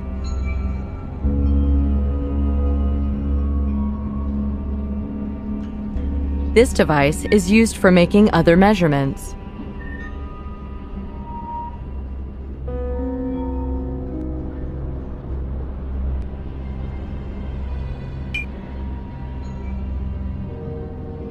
What a surprise. There was a key to a drug stash at the museum. Does Warren have anything to do with it? Still not enough to detain Warren.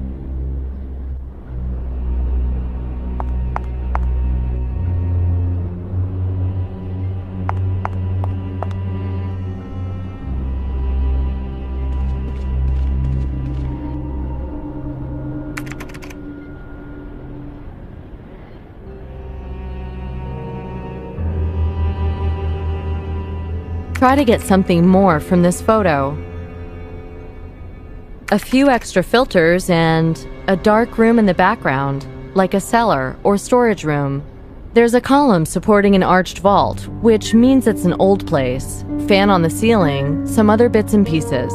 An old, faded poster, partially lit. Now, where have I seen it? In the basement of the museum, I think. I should go and check it out.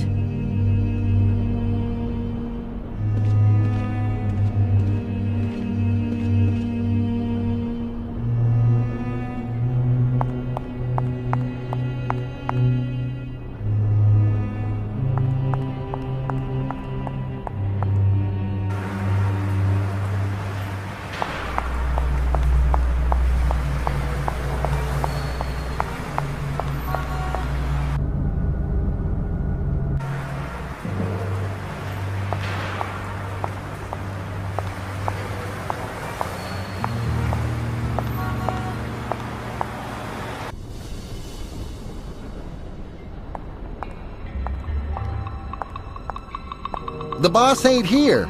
That's okay. I just wanted a quick look. Impossible. Without a court order, no one gets in. Look, can't we work something out? No way. I almost got fired 'cause of you, you know. Nick Romsky was asking about you the other day. Forget it, lady. It ain't gonna work.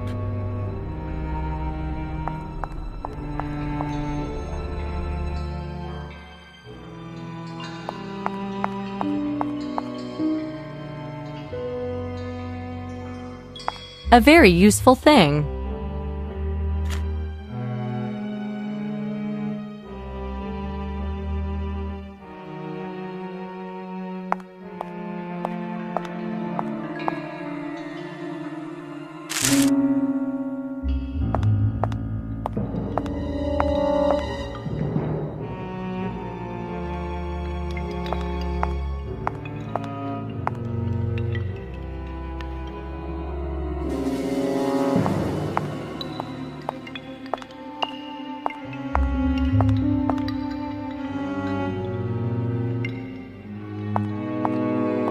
I'll take it just in case.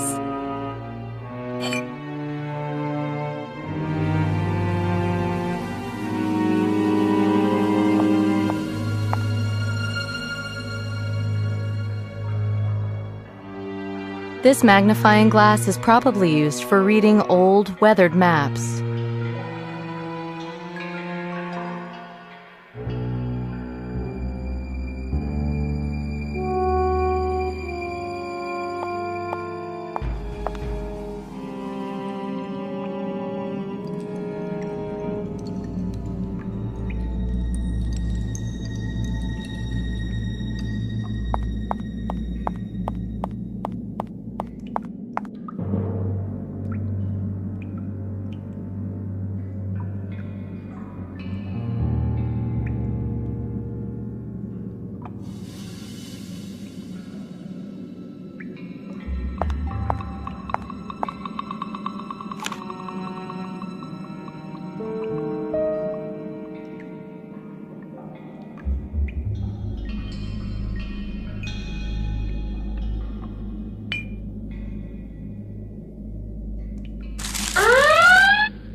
What now? For crying out loud.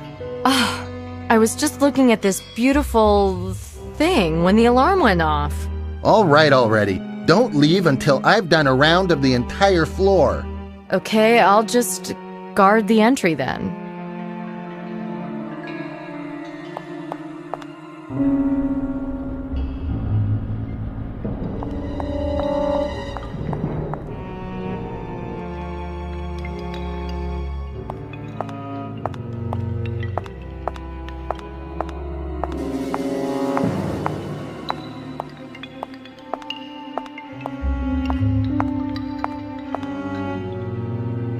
Shit, this is the poster. So Akero was coming here. If Akero used to come here, then drugs were here too. They arrived here inside the exhibits and were repacked here too. It doesn't seem likely that Warren knew nothing about it, and the porter? That's why Nick took an interest in him. Guess this is a packing table.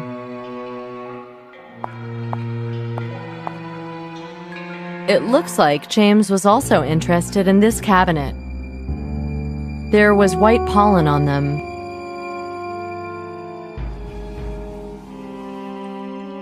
Irreplaceable equipment.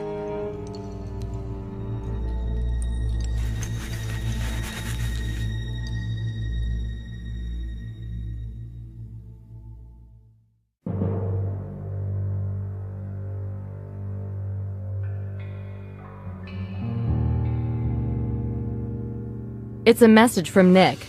How the hell? Our knife man's dead. I'll have to look into this ASAP.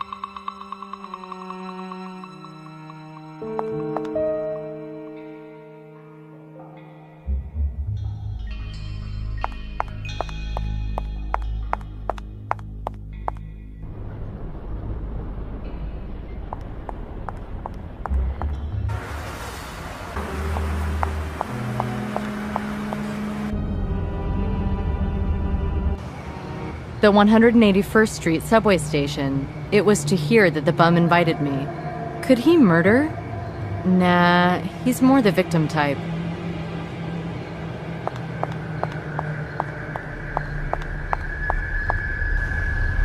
Low rent neighborhood.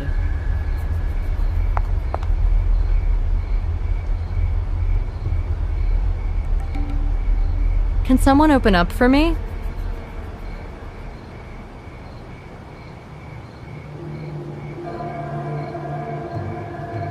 Irreplaceable equipment.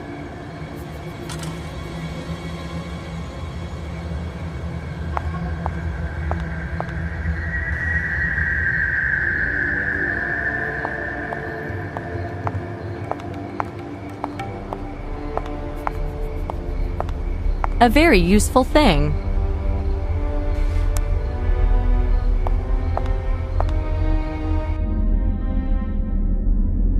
This was once a modern station.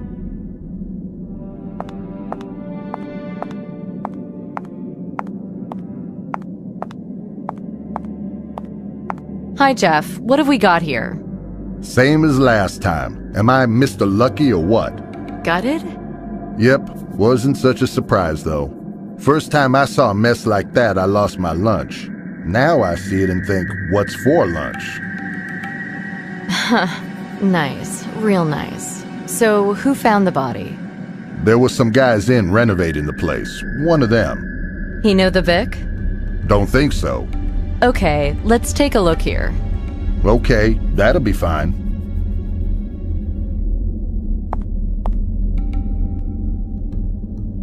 I'll take it just in case.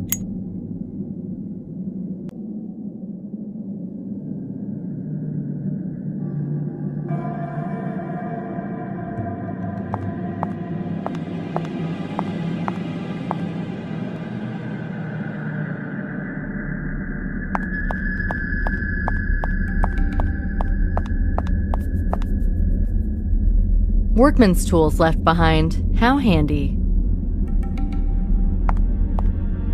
Someone used this newspaper to wipe the floor, maybe to obscure their footprints.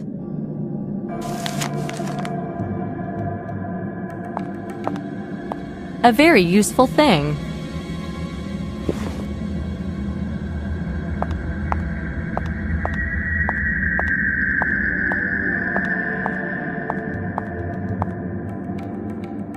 Ventilation duct nearby. I can feel air movement.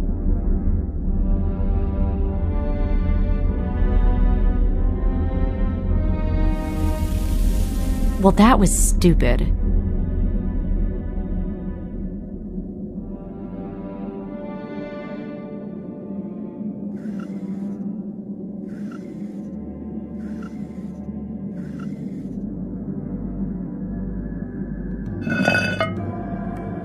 Ugh, bottles crawling with beasties.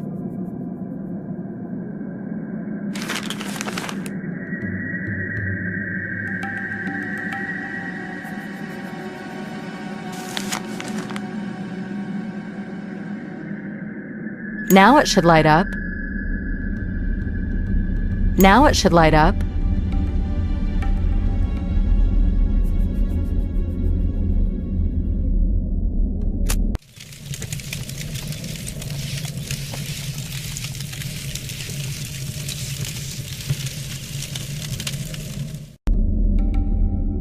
This looks like the proverbial message in a bottle.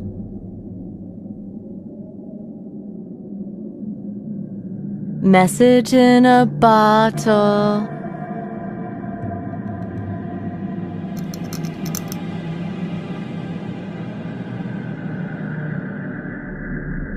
A note from a castaway. Unbelievable! Joel Tatum's Diploma of Fine Art from New York University.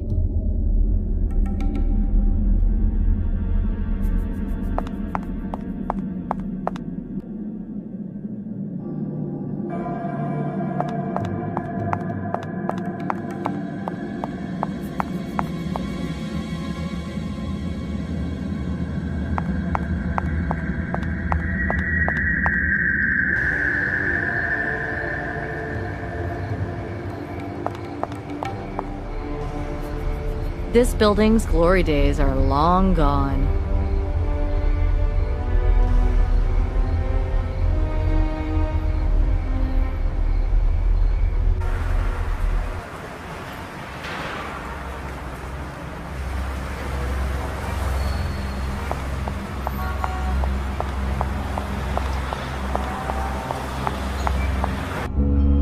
I should have examined this sample from the museum.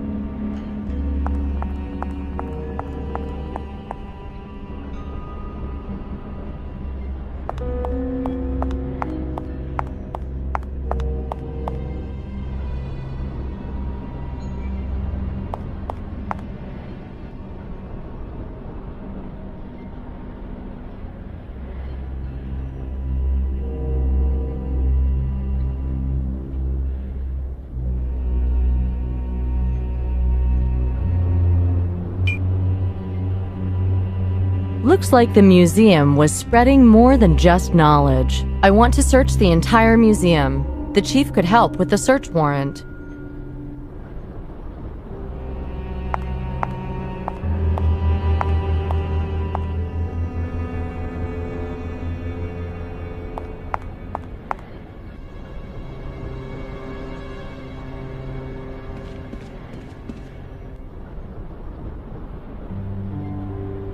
Hey, Ruth. Chief around? Nope. And before you ask, I've no idea when he'll be back. Hey, you've known him longer than I have. You think he's happy with my work? I'm sure he is, honey. Just don't count on him to actually say it. Huh. So how long have you known him? Oh, only a few months. He was in the Chicago office before. You know his family or anything? No. He lost his wife not long before I started here. He's only just gotten over it, really. Organizing this office helped him a lot. But from what I gather, he's not the same man. I'm wondering what the link is between all the victims. Tatum's death doesn't follow the pattern. They were all wealthy, respectable, educated men. And Tatum? He was a bum. We'll check the precinct's files on vagrancy busts and drifters. You never know. Well, I'll be. Tatum had a diploma from New York University. Maybe it was fake, like one of those online ones. I don't think it was. He kept it rolled up in an old champagne bottle. Aha, so there's the connection then. They were all alcoholics? No, the education. Whatever happened to him, Tatum was at least a well-educated man. Right. And you know what else? All these guys were graduates of the same university. Were they more or less the same age? Maybe they studied together. Ruth, genius. Maybe there's something to this. I'm going down to the NYU library on East 84th to check it out.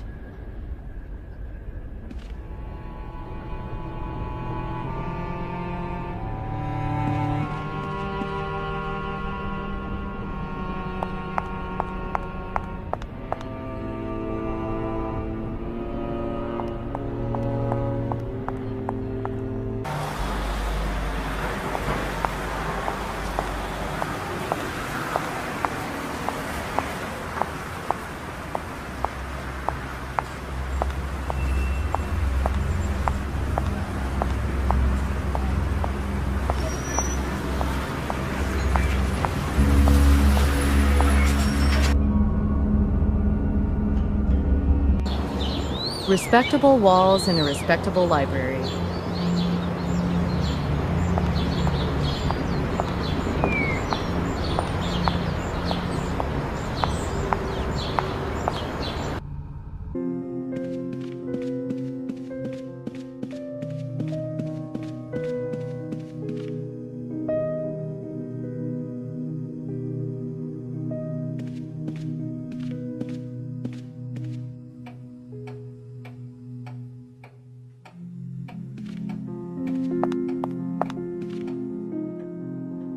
So what's the librarian using if she doesn't have her glasses?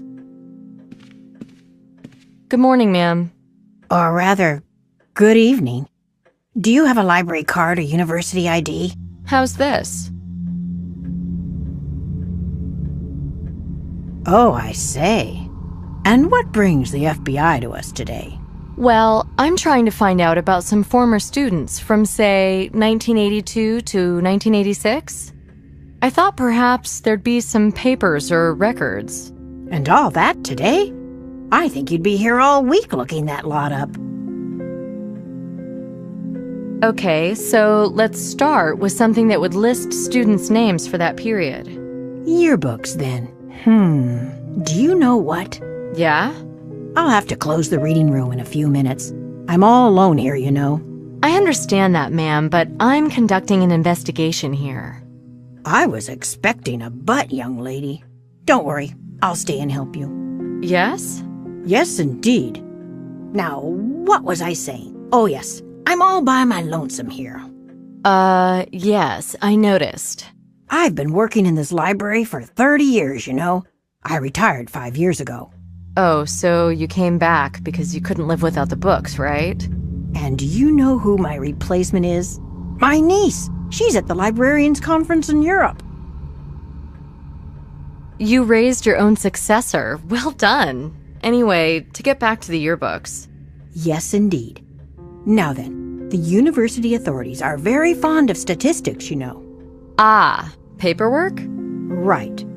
Now then, if you bring me the books you want, I can catalog them and make the necessary statistical records.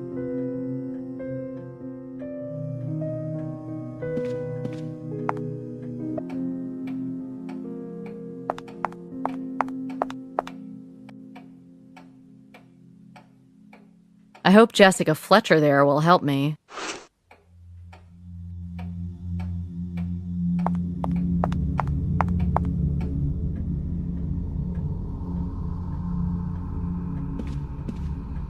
Here they are. What is it exactly you're hoping to find in them? Anything I can about 4 or 5 of your old students. I see. And what are their names? Well, Joel Tatum, Andrew Haig, Henry Fairbanks, John Rudolph, and Mark Chestham. Oh, hold your horses there, sweetie. Okay, let's start with Tatum. Here's the index. And here he is, page 226. Now then, where are those other boys? Seems all their entries refer to page 226. Let's have a look there. Thank you very much, ma'am. Oh, don't thank me too soon. This page has been torn out. Look, see? Oh my god, is this Scooby-Doo or what? Those meddling kids get worse with every generation. But I'll catch the little buggers, oh yes. Are there any copies, microfilms and so on? Microfilms? Why, yes. Although the newer things are being scanned now, you know. Uh-huh. Do you think I could have a look at the microfilm for this page? Not today, sweetie. I'm too tired now. Come back tomorrow. My niece will be back then. She's much better with the technical things. Listen, ma'am, someone else may die today, and it's possible that that microfilm contains something I can use to stop anyone else from being hurt. Yes, well, when you put it like that. Shocking, quite shocking. Well, I should leave now if I'm going to catch my bus. But there's one later on, too. I could always take that one instead. All right then, sweetie. I'll help you. Okay, FBI, you convinced me. Terrific. Thank you so much. Now, where are the microfilms? I'll try to find them the old-fashioned way. You'd be better off playing the lottery. Higher chances. Needle in a haystack, huh? The microfilm room is there on the right. Wait, from here I can unlock all the drawers. Sorry, there's a whole room full of microfilm? Of course. Sorry, there's a whole room full of microfilm? Of course.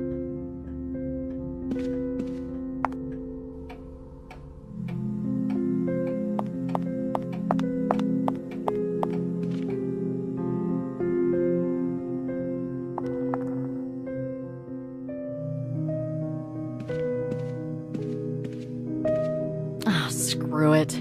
There's more celluloid here than in George Lucas's garage.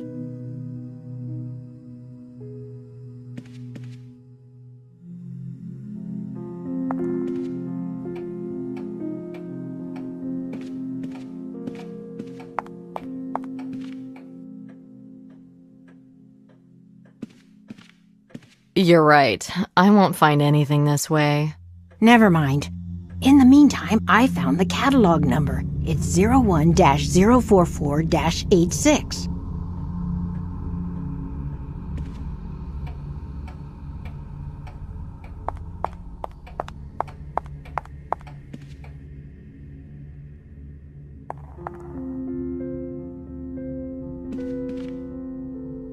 Oh 01-044-86? The numbers here are totally different. Where'd she get this from?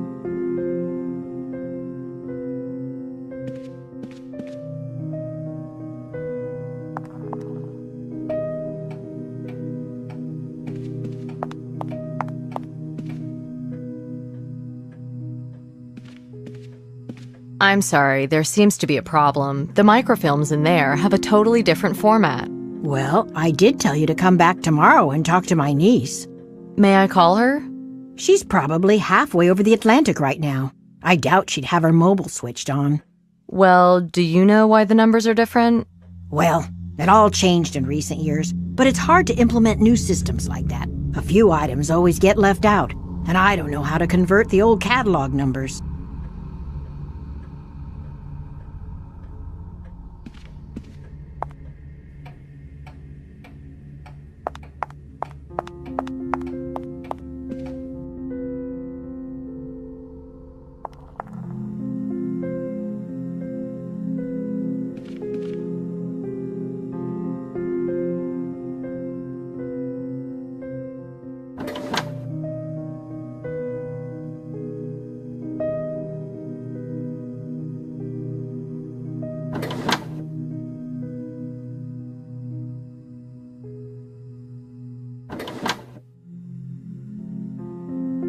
It's been hiding in this drawer for far too long. Let's see what secrets it holds.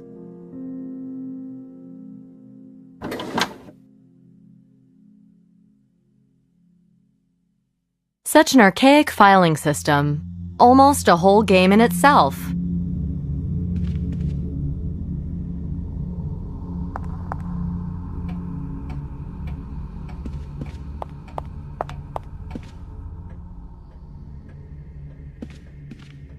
Guess what? I found the microfilm.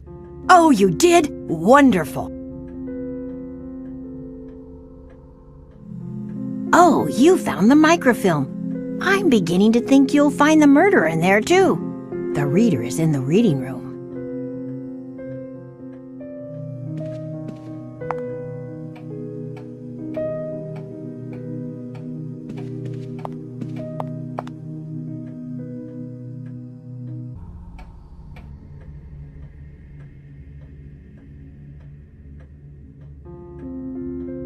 The reel may yet come in handy.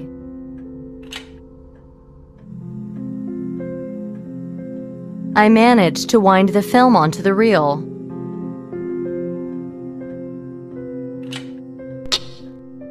The image is terrible. Ah, no lens.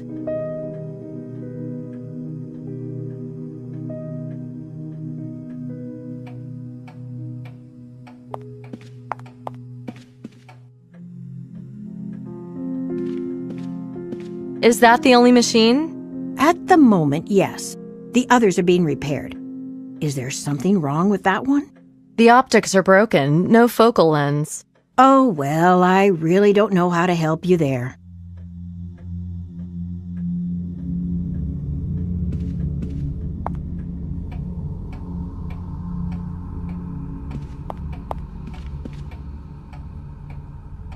I haven't been to an ophthalmologist for a while.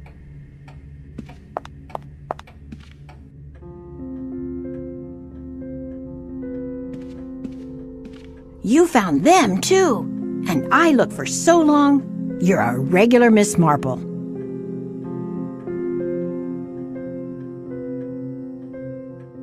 You mean the focal lens from the microfilm reader? I have no idea what it is. See if you can tell. Here you are.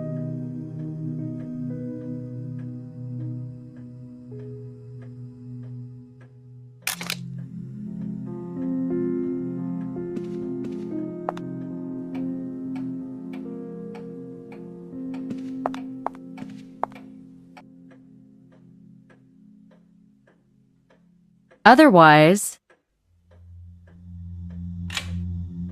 Finally, now the text is clear. NYU students to follow in the footprints of conquistadors. Amazon expedition underway. NYU professor of archaeology Dr. Samuel Dickinson is leading an expedition into the Amazon rainforest. Their itinerary recreates the journeys of the Spanish explorers of the 16th and 17th centuries. While the party's goal is the last of the great Incan treasures, the fabled hoard of Tupac Amaru, can the professor achieve what the conquistadors did not? Will he find the legendary city of Acacor, treasure vault of an entire empire, the once mighty Incas? The team, who has already left for Peru, consists mostly of NYU students. List of participants in Professor Dickinson's expedition. Samuel Dickinson, professor of pre-Columbian archaeology at NYU, expedition leader. Alice Dickinson, the professor's daughter, student. William Warren, assistant to the professor. Andrew Haig, student, team doctor. Henry Fairbanks, student, technician. Mark Chestham, student. Joel Tatum, student. John Rudolph, student. Alan Branford, student. Noel Roche, student. So all the victims were part of the expedition. Fairbanks, Haig, Chestham, Rudolph, and Tatum. Finally, we got ourselves a fact. There's something here about the aftermath, too. Tragedy in the jungle. Our university community has lost an outstanding colleague and teacher, Professor of Archaeology, Dr. Samuel Dickinson. His scientific and social achievements are writ large across the history of our university. He was last seen heading a scientific expedition to Peru to find the legendary Incan treasure vaults left behind after the conquistadors' invasion. In the course of the expedition, the professor, his daughter Alice, and fellow student Noel Roche all went missing. Roche's body was found later in the jungle. He had been killed by native Indians. Despite valiant attempts by the other members of the expedition, led by Professor Dickinson's assistant William Warren, Dickinson and his daughter were never found. In the face of the Indian threat and increasingly difficult weather conditions, the remaining party members chose to withdraw. According to Mr. Warren, the chances of finding the professor alive are virtually nil. We believe, though, that the professor and his students will live on in our university's history. Peace in their memory. Warren! He's the linchpin of this whole story. It's just him and Branford now. Now, are they both potential victims, or is one of them the murderer? Maybe they're in it together. Or maybe the murderer is someone not on the list. And where's the irrefutable proof that Hakiero killed Fairbanks? Are there two murderers at work here? Anyway, let's copy the list of participants. Maybe I can get out of here finally.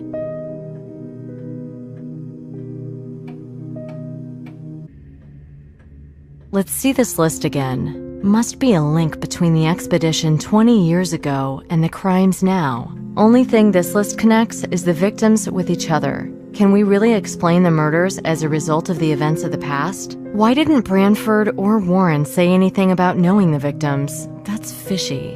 What's stopping them from revealing information that could save their lives? Only if one or both of them were directly involved in the killings would it make sense to do so. We'll have to check their alibis again. Anyway, all the clues lead to Warren at the moment. Drugs, Hakiero, expeditions in the jungle. We must start from the expedition. That's where the fuse was lit. The drugs thing is probably incidental. Don't want to get too hung up on that. NYU students to follow in the footprints of conquistadors. Amazon expedition underway. NYU Professor of Archaeology Dr. Samuel Dickinson is leading an expedition into the Amazon rainforest. Their itinerary recreates the journeys of the Spanish explorers of the 16th and 17th centuries. While the party's goal is the last of the great Incan treasures, the fabled hoard of Tupac Amaru, can the professor achieve what the conquistadors did not? Will he find the legendary city of Acacor, treasure vault of an entire empire, the once mighty Incas? The team, who has already left for Peru, consists mostly of NYU students. List of participants in Professor Dickinson's expedition. Samuel Dickinson, Professor of Pre-Columbian Archaeology at NYU, Expedition Leader. Alice Dickinson, the professor's daughter, student. William Warren, assistant to the professor. Andrew Haig, student, team doctor. Henry Fairbanks, student, technician. Mark Chestham, student. Joel Tatum, student. John Rudolph, student. Alan Branford, student. Noel Roche, student. So all the victims were part of the expedition. Fairbanks, Haig, Chestham, Rudolph, and Tatum. Finally, we got ourselves a fact.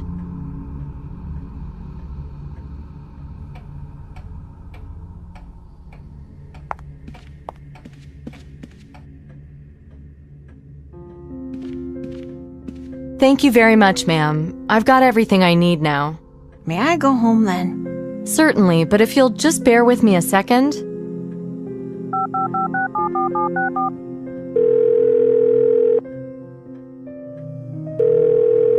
Federal Agent Nicole Bonnet, FBI. I need a patrol car to the library on East 84th.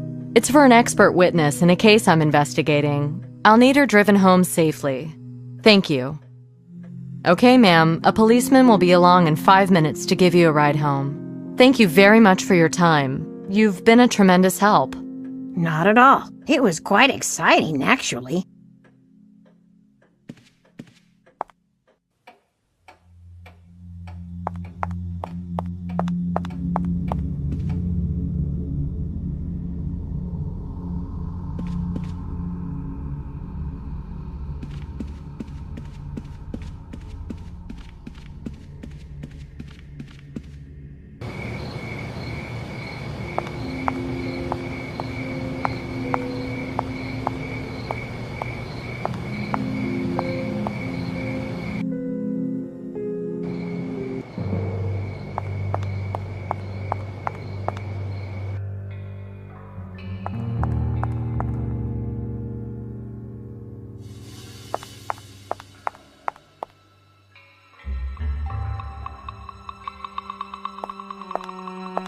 Ah, Agent Bonnet. Hear about that knife business again? It's getting a bit old now, don't you think? Why didn't you say anything about the expedition? They were tragic events. Best forgotten. We'll start remembering because my serial killer is tied into them somehow. Really? What an idea. Yes, I also think that you hindered the investigation by withholding important information. Well now, I can see you're here on business. I'm always here on business. Don't you know the victims are all on a list? Well, it's possible, I suppose. It's possible, but you and Branford could be on that list. Aren't you afraid? What good would fear do? Understand, I settled up with my conscience long ago. When? When Fairbanks was killed? Or only after Tatum was? You think it's so easy? And you, little girl, hiding behind an FBI badge. Do you think about all the people slaughtered somewhere in the cold and dark without your knowing? Yes, and I hate it. I wake up mornings thinking that today someone else will die, and I can't stop it. Now it's even worse. I know who's gonna die. Not all of them will. Yeah? Juan Alvarado, an archaeologist living in Cusco. He didn't join us until Peru. Juan Alvarado? You keep in touch with him? Not really. Were there other people involved in the expedition? Yes, Vaquero. Go on. Vaquero was a local grave robber, an amateur. He appeared when we were totally devastated and on the retreat, offering his help. And? And then he demanded an outrageous payment, and we parted ways with great ill will. Now, if you'll excuse me, I have an important call to make.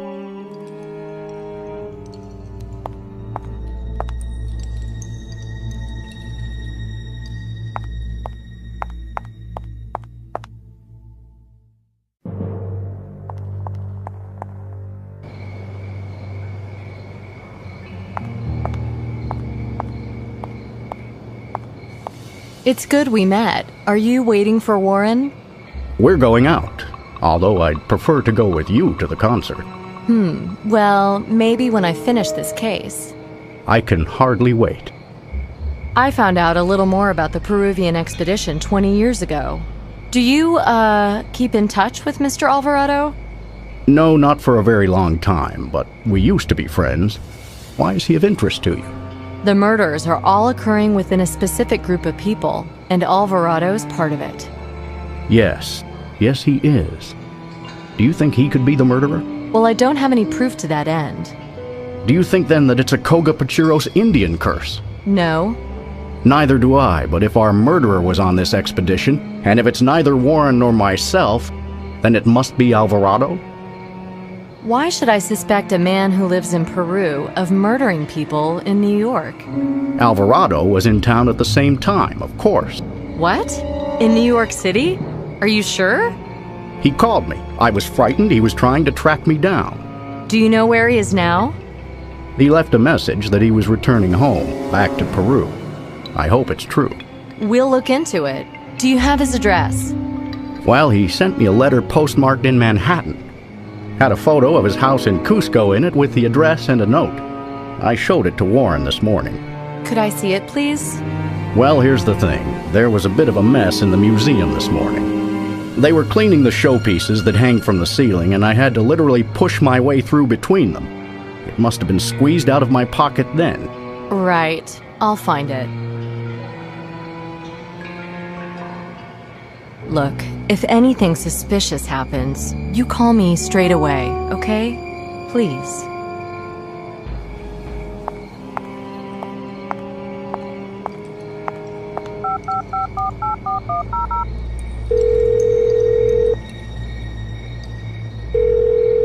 Ruth? Nicole. Yes? I need you to check South American flights out of the country in the last 5 days. Looking for a Juan Alvarado, archaeology professor, flying to Cusco, Peru. Okay, I'll get right on it. Thanks, Ruth.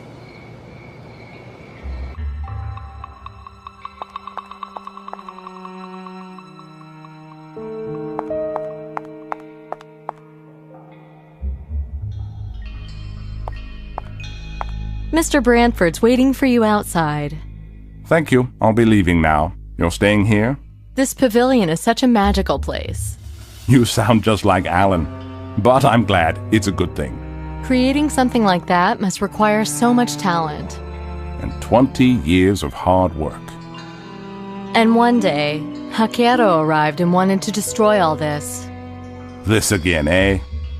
No, in the beginning he even seemed friendly. And then, he wanted to destroy your reputation and you couldn't get rid of him. So he blackmailed you? What makes you think that? I found traces of a drug stash down there.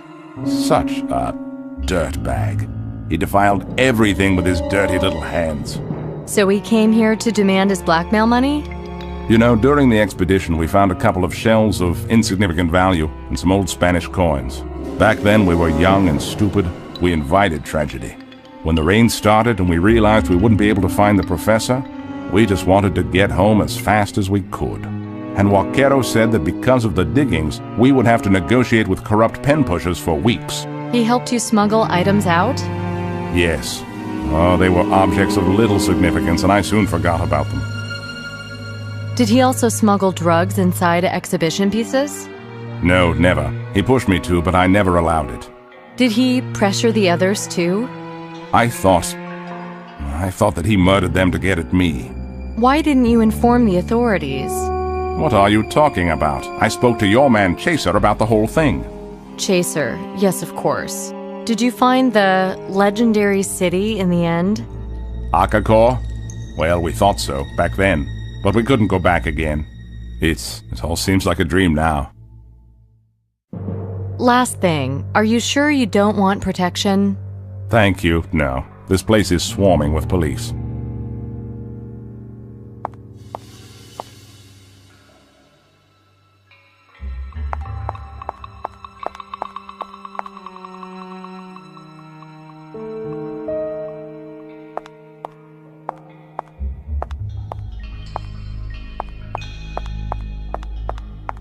Here, an antique house in Cusco, hence the dedication.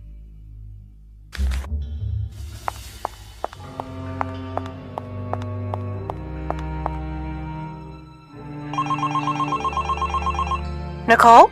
Yeah, hi Ruth. Alvarado left the country already. Hopped a flight to Peru. Uh-huh, that's great, thanks. Listen, is the chief there? Not at the moment. You know what? Book me 2 tickets on the next plane to Cusco, Peru. Visas for me and Nick, and a hotel. Be cheaper if you share a room. Leave me alone. Does Nick know about all this? Not yet. I'll call him now. Okay. Thanks, Ruth.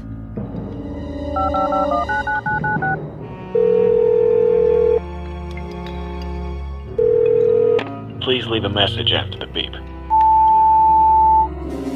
Nick, we're going to Peru with this serial killer thing. Call me or Ruth back ASAP. Don't let me down on this.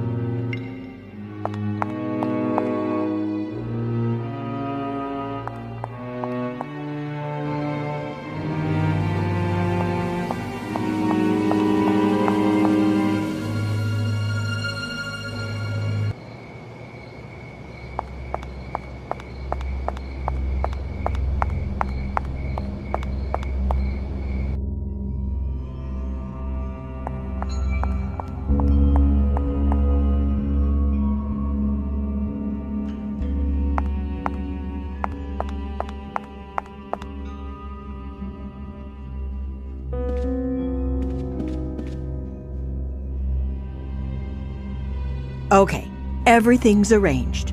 Thanks. Has Nick called in yet? No. Is the chief back? Yes, he's in.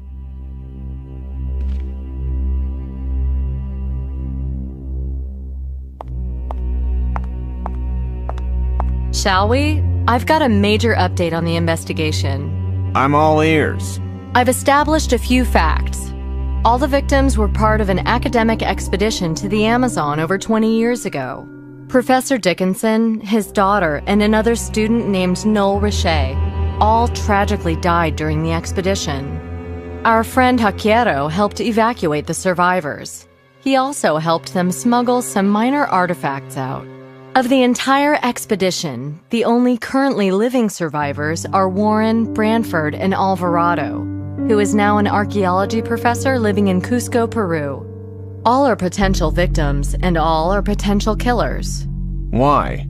Well, I don't have any real strong evidence yet, but all my leads come back to the expedition. So something happened down there that 20 years later is causing our wannabe Quartermains to rip each other's guts out.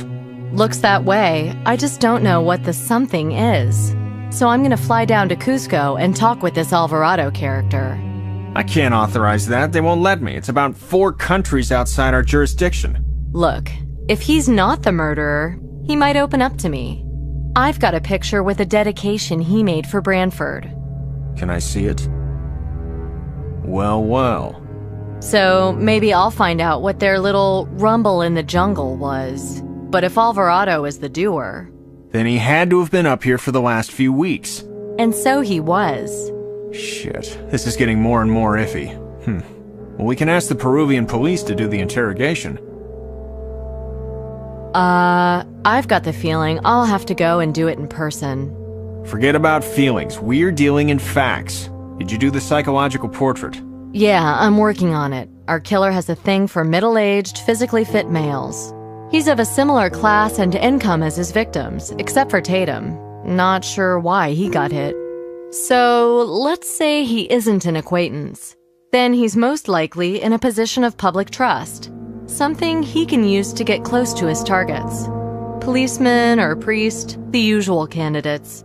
Even someone like yourself, Chief, or our pal Branford. As for motivation, I reject the ritual aspect. It's a cool gag, but ultimately just handy window dressing. However, the antique gold coins left with the bodies? That's a clear attempt at communication. Or the whole thing could just be Warren stripping down to a loincloth and slaughtering his old buddies. Warren in a loincloth? Nah. Yeah. Anyway, speaking of Warren, I wasn't aware he'd asked you for help, Chief. Well, Nick was dealing with this case. He should have told you. Warren admitted to me that they'd smuggled out some minor artifacts. Did he say anything like that to you? No, he was very careful with his words. And anyway, it was only a brief chat on the phone. Maybe the stuff they smuggled out wasn't so minor. So they found some really big treasure down there. Someone got stiffed at the share-out. And this is a 20-year late reminder?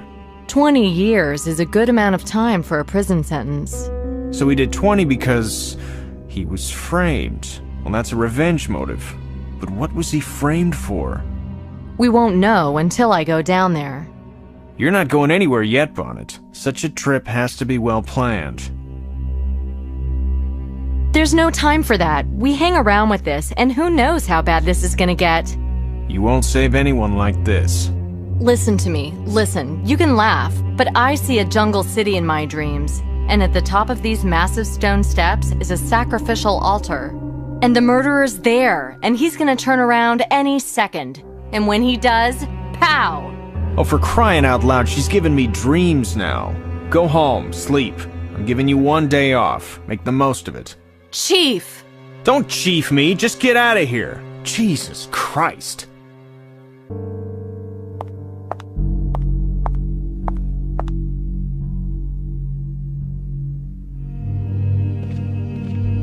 So, you flying? You know what, Nicole? Dollars to donuts, Nick will be late for his flight. Can't we just medicate him and wake him when he's needed? Send him the address of some dusky cafe in Cusco. Maybe he'll drop by for a coffee. Look, just make sure he gets everything he needs for the investigation. Don't worry. I'll staple the notes to his head if I have to.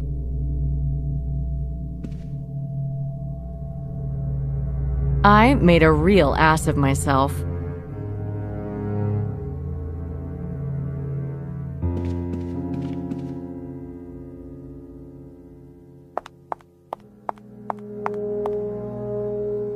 What the hell am I doing? Chief will can me if I take off down there. Be the shortest career in FBI history. Let it go. A man can only die once. Get packing anyway. Your destination awaits. I should do one more thing.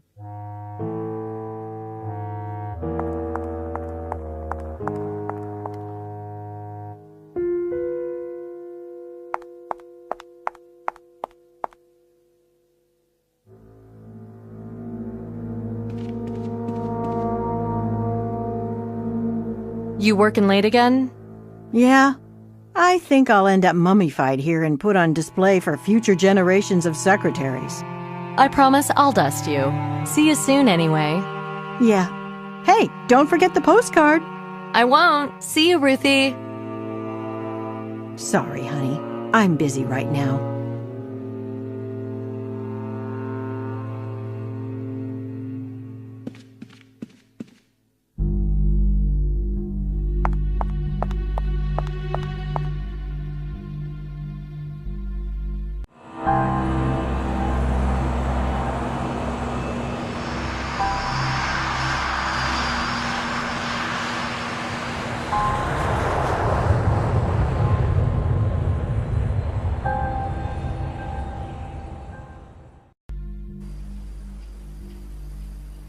Damn, but it's good to get away from the city and the crime and all the everyday crap. It feels so fresh down here.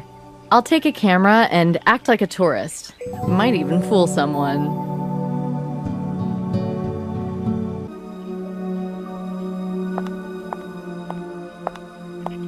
Good morning, senor. Buenos dias, señorita. Don Diego welcomes you. How was your journey? Fine, thank you, although I've got this nagging headache. It's the altitude. You'll soon get used to it. That's good to hear. I was hoping you could call a taxi for me. I need to get downtown soon. Great idea, but it's not good sightseeing on an empty stomach, señorita. I'll be glad to eat here this evening, but I still have the airline food in my stomach. Oh, hamburgers! Down here, miss, you will learn the joys of a full and rewarding appetite.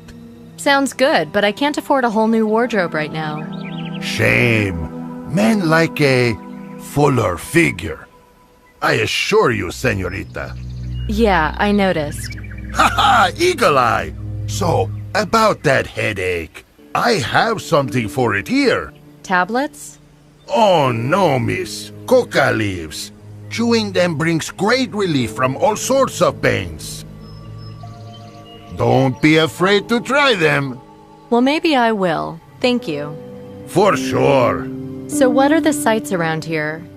Oh, señorita. All depends on time. How much have you got? A month? A year? Oh no, a few days at most. Then you need a guide.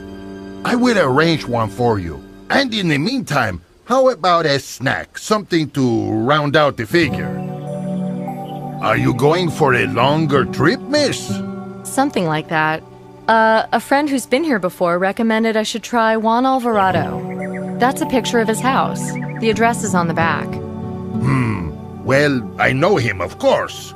Respectable man, well-educated, incredible knowledge. Sounds great. Could you tell me how to get there? No, it's not great at all. Lately, he's been acting very odd. Doesn't want to see anybody. And for sure, not a white señorita. Not good, not good. Well, now you've worried me, Don Diego. I was really counting on him. No, don't say that. I have to think about this. Please, come back in a while. Well, I can always try and reach him myself. Just come back in a while, and we'll see what's what.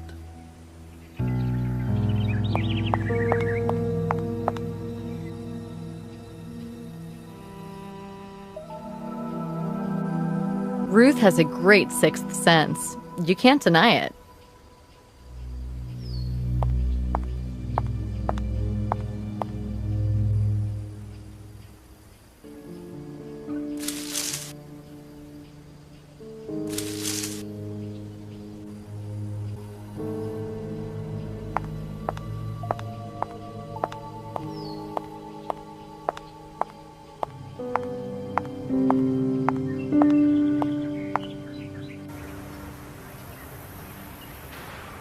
Thank God there's an ATM nearby. I'll need to hit it sooner or later.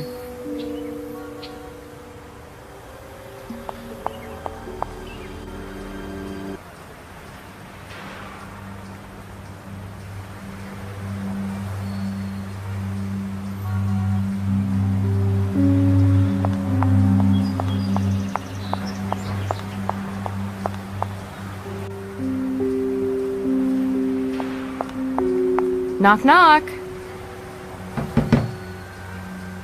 Nobody's opening anything.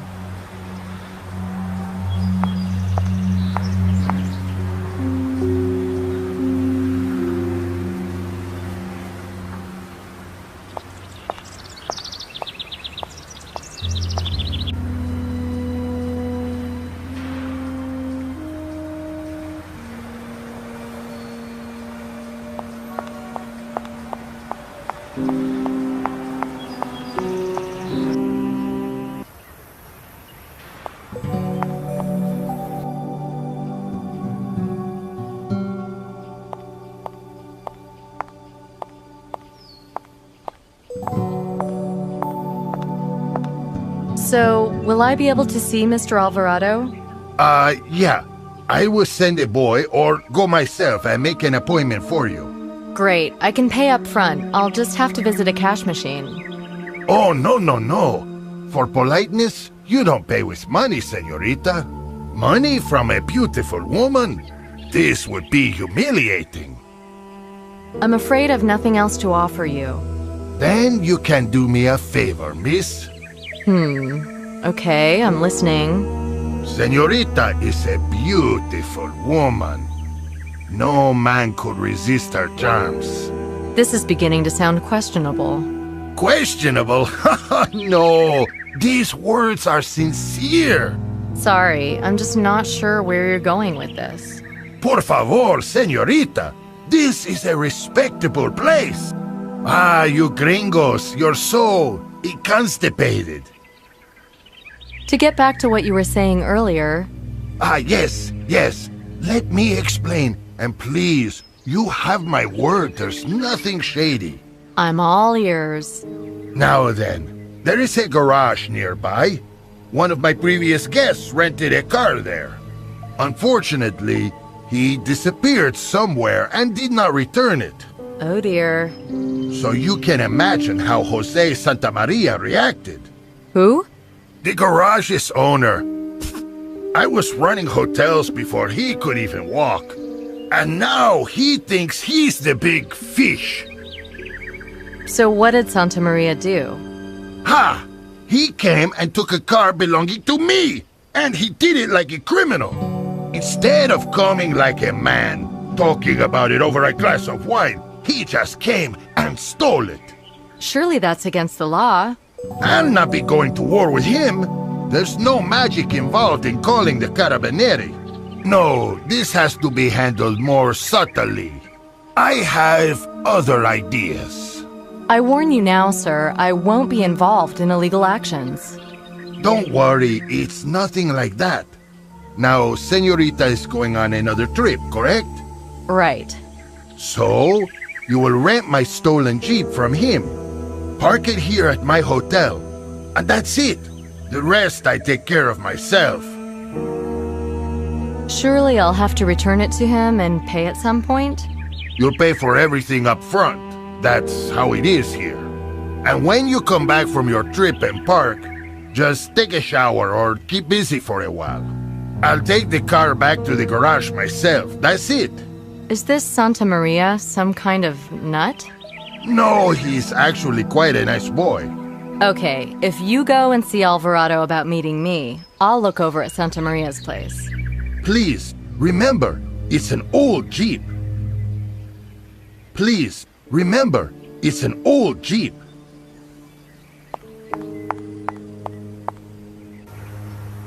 I'll have to take the money anyway.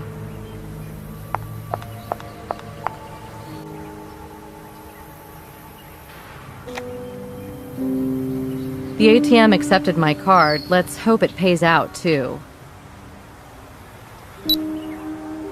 Got the money. Now back to the workshop.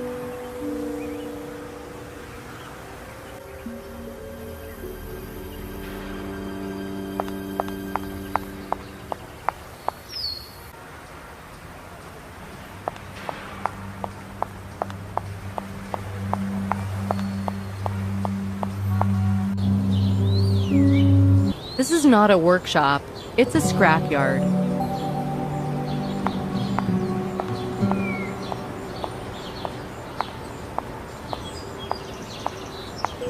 '62 Chevy Impala. I remember Grandma driving me to town in one of these.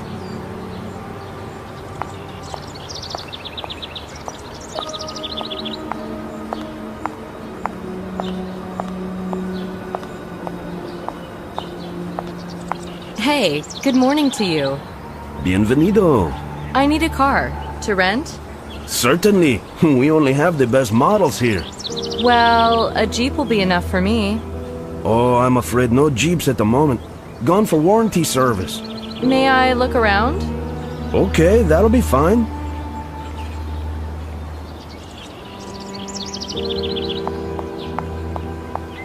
I'd love to have gone for a ride in this car 10 years ago.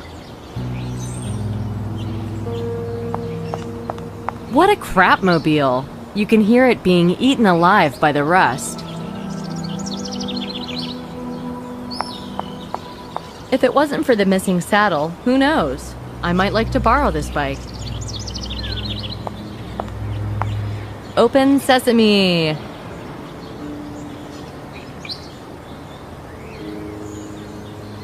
I don't see Don Diego's Jeep anywhere.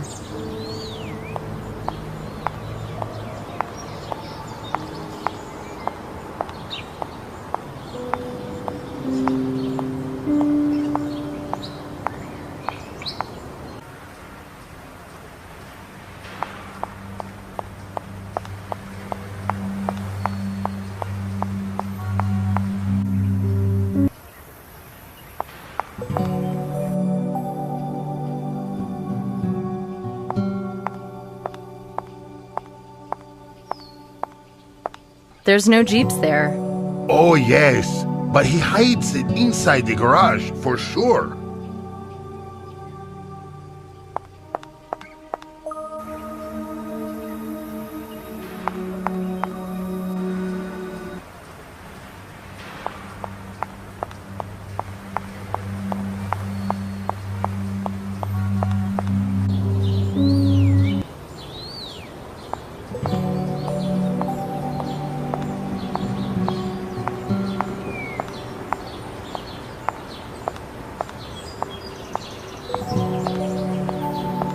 May I look in the garage?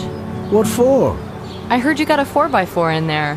No, I don't know. I let my sister keep her photo things in there.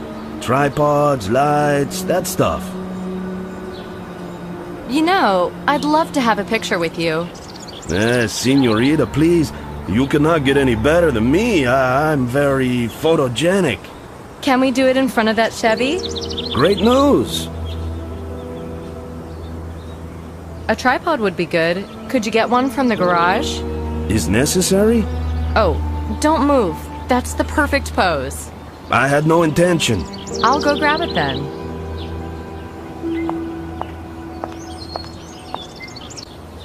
Here's the little beauty. I can take the photo now.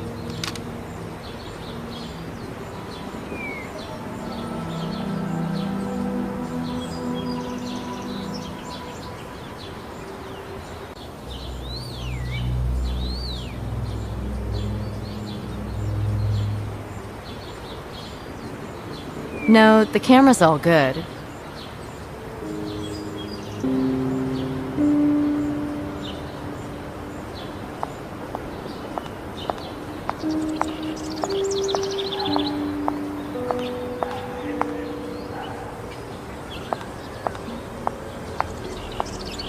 Okay, smile and cheese.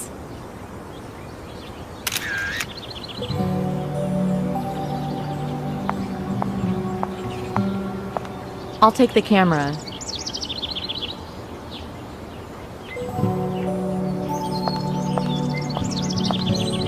Guess what? There's a car in the garage. Well, I have not been in there for a while. Looks like a Jeep. Oh, happy day. Does it run? Why, of course. Could I rent it for 2 days, please? No problem. Only $100. 100? I could probably buy it for 50. And not from me, you couldn't. But it does work okay? Yeah, as I say, it will start, but it needs encouragement. So, when? If I fiddle with it, which will be another $50. 100 all in. Ah, I understand now. Okay. Please come back tomorrow morning. The car will be waiting out front. Here you go. $100. Can you put it in my pocket? I have dirty hands. No way, Jose. Okay, but no money, no car. I'll leave it under this thing here. Okay, if you prefer cold metal.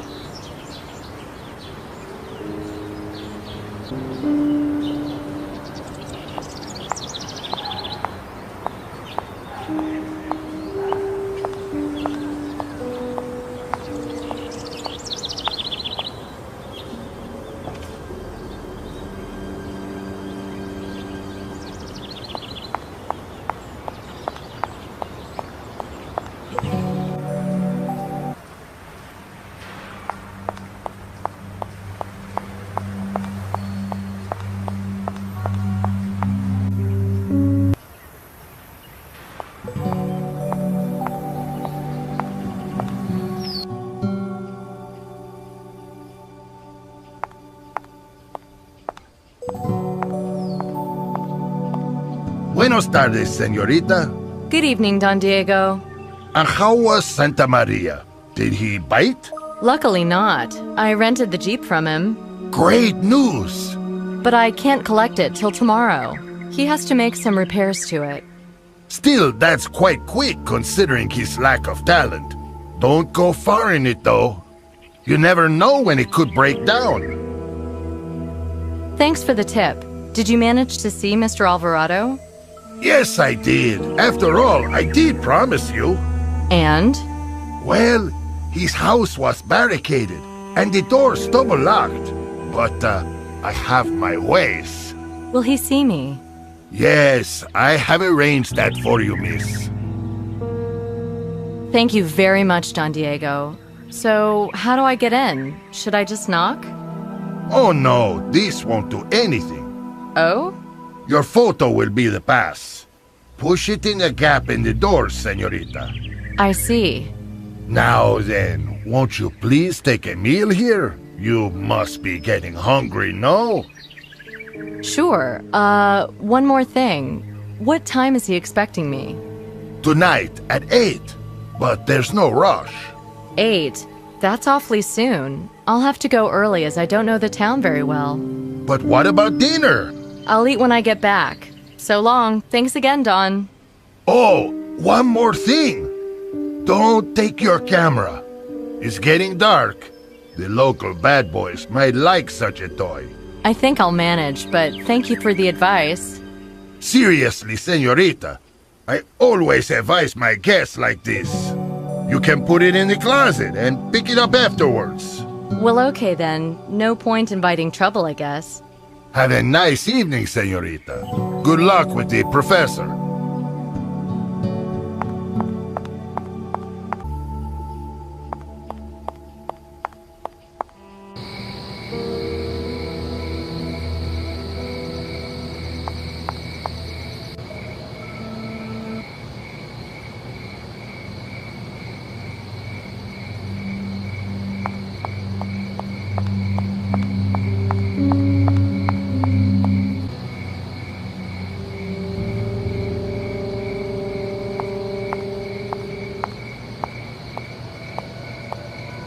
I hope Don Diego doesn't leave me swinging in the wind. Who are you? Why are you here? I'd like to see Juan Alvarado, please. I'm a friend of Alan Branford. What about? I'm with the FBI. We're conducting an investigation into the murder of some of your colleagues from New York. Show me the photo. This is FBI property and evidence in a major... Farewell, lady. This man's a paranoid nut. I'd better be careful.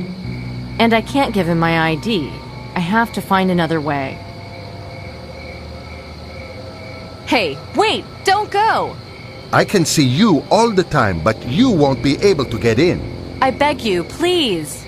How do I know you are who you say? How can I convince you? Push the photo and your ID through the gap. If you can see me, you can see them too. No, too far away. I must look closely. How is he supposed to see her when everything is closed and boarded? Oh, here's a small window. If only I could get the ID up to the glass.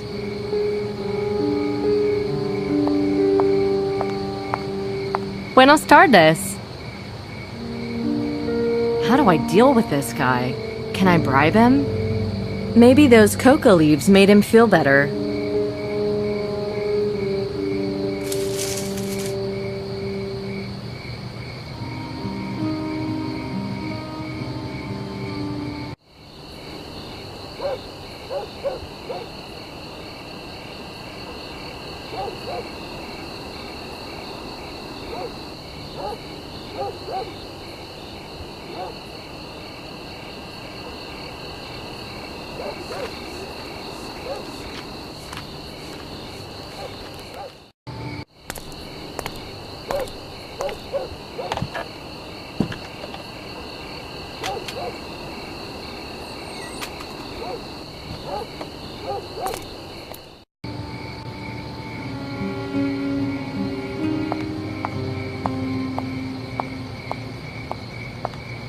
Senor Alvarado, you still there? I put my ID up to the window. I've seen it. You can come in. If he's your man, he might be preparing a trap.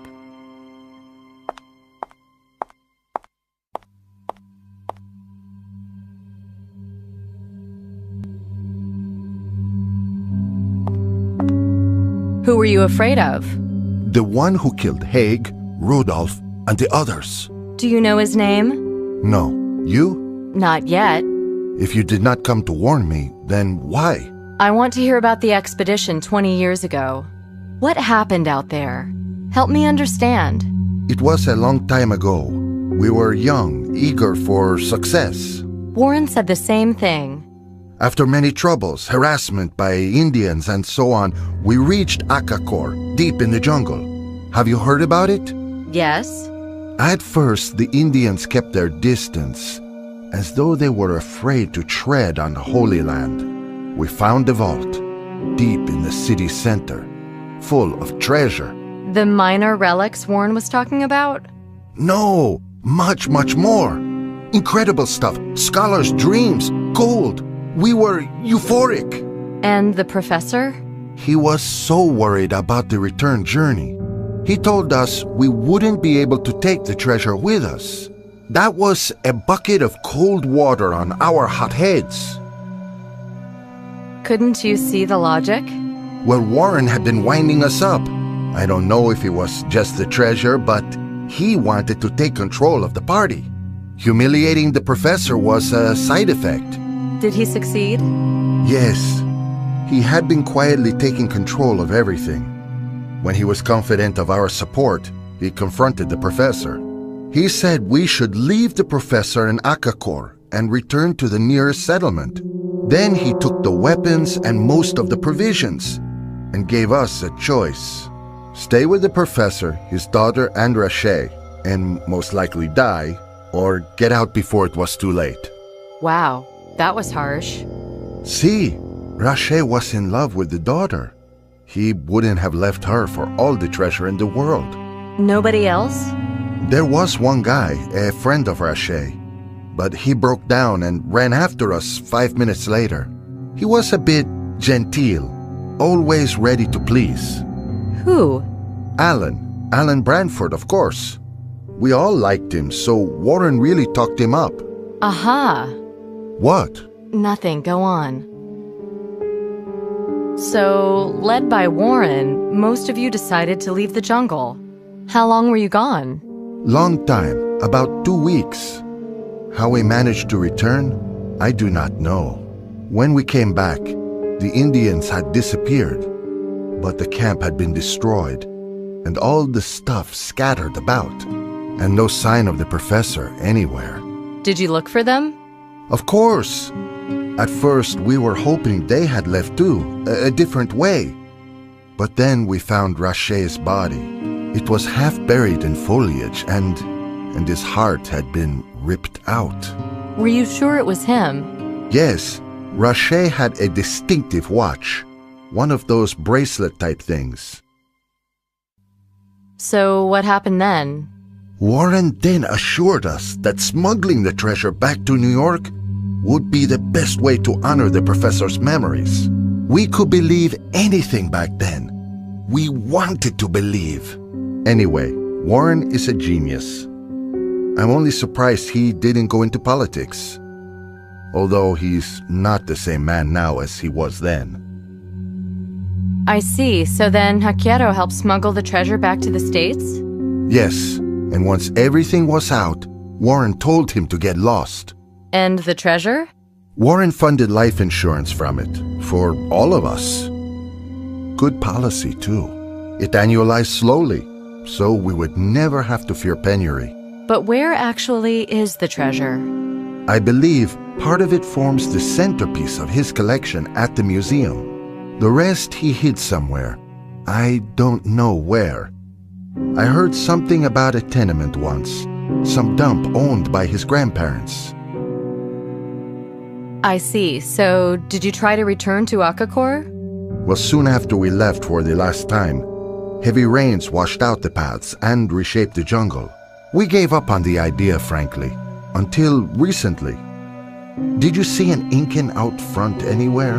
He might have gone by the time I arrived. Strange. Anyway, he bought some junk at the market from another Indian. Some of it had once belonged to me, and I know I'd locked it in a safe many years ago. It includes 4 precious stones, prized from the portals of Akakor. These are particularly interesting, as they are used to open the vaults down there. Could I see them? Tomorrow. I hid them safely in a dry place within the house. Anyway, the end of the story is that I used Google Earth to work out a route from here to Akakor and made a map of it. My intention was to return and try to determine the ultimate fate of the professor. So I went to New York to convince the old gang to join me. But after the murders, I gave up again. Senor Alvarado, since you claim to have a map to Akakor and a desire to return, perhaps you'd consider taking me along. On a trip to Akakor? Whoa, what you propose, it's very dangerous. I've no doubt, but I'm here now and I must finish this. I'm sorry, I don't completely understand. I have a duty to protect the innocent, and if I have to run through the jungle to carry out that duty, so be it. The hell with it. Let's go. I hid the map in a password-protected strongbox. Easy enough for you to open. We'll meet tomorrow morning. Excellent. Thank you, Senor Alvarado. Until tomorrow, then. Nicole, may I address you so? Why, of course. Thank you.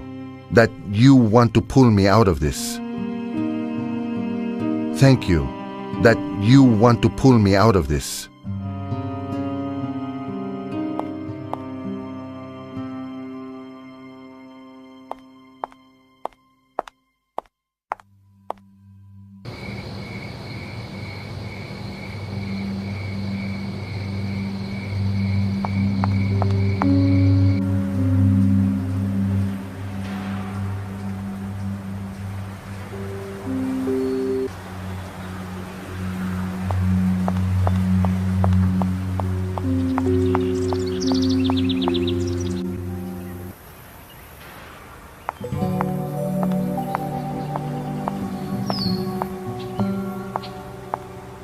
And? Did you manage to convince Don Alvarado to be the señorita's guide? Yes, we're meeting today. I wouldn't hesitate either. But at least he's not gone bad, thank God. Is the car deal still on? On. Good. And how are you feeling today? The leaves help? Oh, yes. They were great, thanks.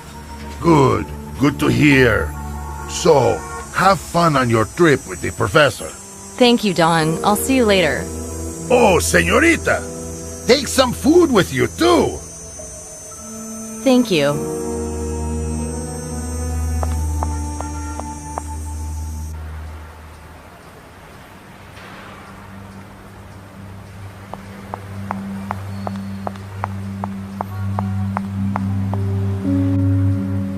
That Incan's not on his bench. I wonder why. Uh-oh, the doors are open. No prizes for guessing why. I had a bad feeling. I closed the doors from the inside, just in case. I can't. No, I'm feeling faint. Get me out of here. Nikki, pull yourself together. You can't help him anymore.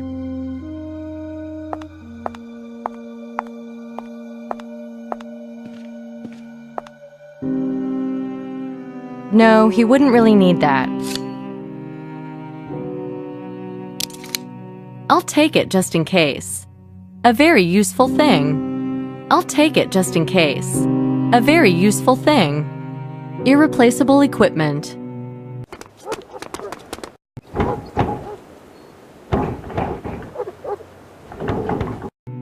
Nice. They want to kill me. This isn't Counter-Strike. I can't use weapons against local police. I can't leave even a trace of my presence, especially my skinny dead ass.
No, Nikki, run! Go!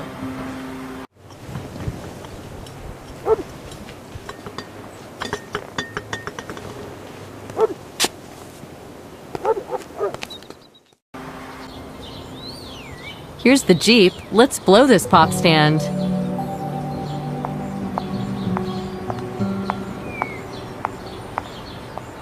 Hey, good morning to you. Buenos dias. Happy with the car? Does it have fuel? There's no gas station here, but I have a few liters. Great, thank you. Here, 20 liters. It should be more than enough. Thank you.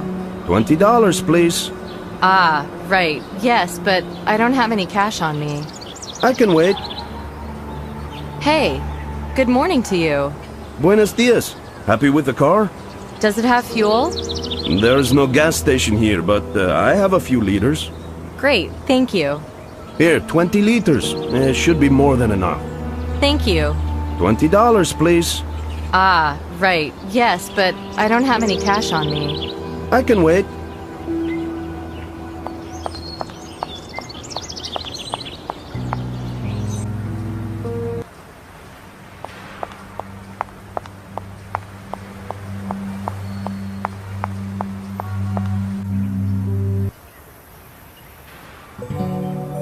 This is a lousy idea.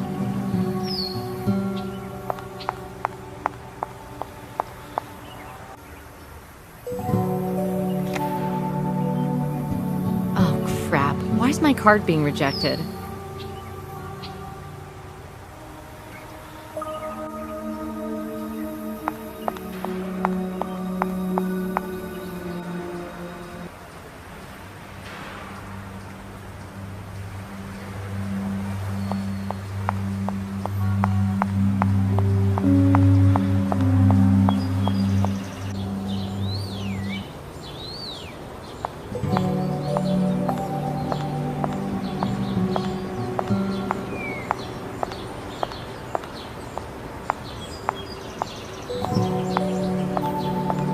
The cash machine is out of order. I'm afraid I can't pay you right now.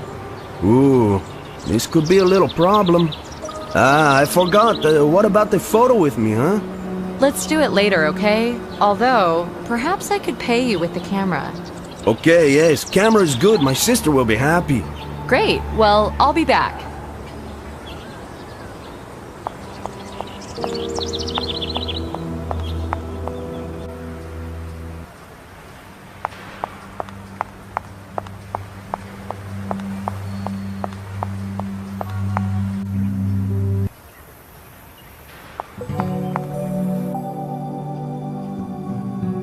They're still talking. I can't get any closer.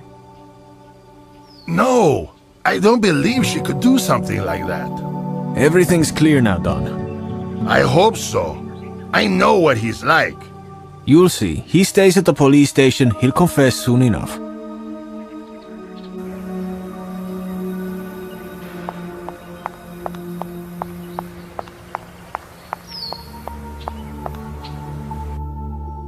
A proper kitchen. I bet the food here tastes heavenly. A box of matches in the wrong hands could become a weapon.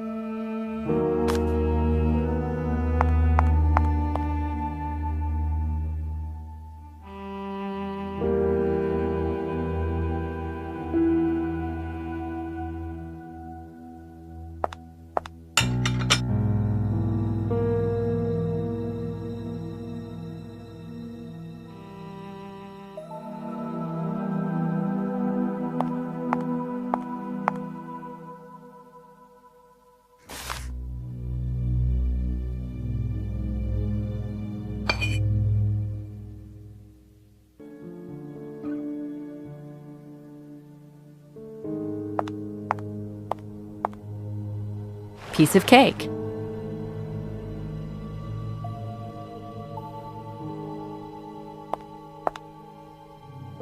Brave girl.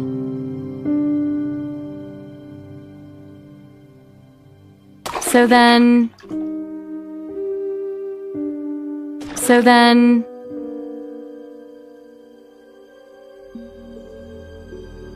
Quite.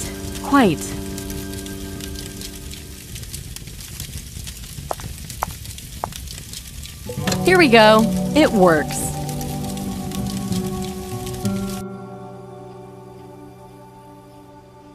An old man who feels thirsty.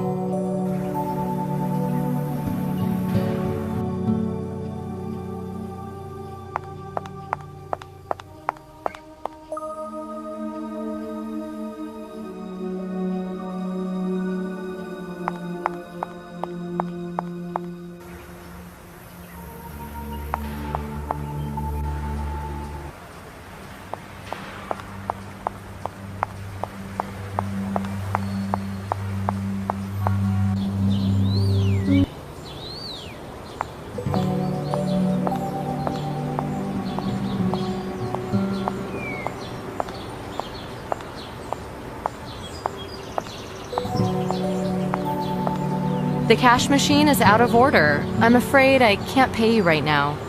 Ooh, this could be a little problem. I forgot. What about the photo with me, huh? Let's do it later, okay? Although, perhaps I could pay you with the camera. Okay, yes, camera is good. My sister will be happy. Great. Well, I'll be back.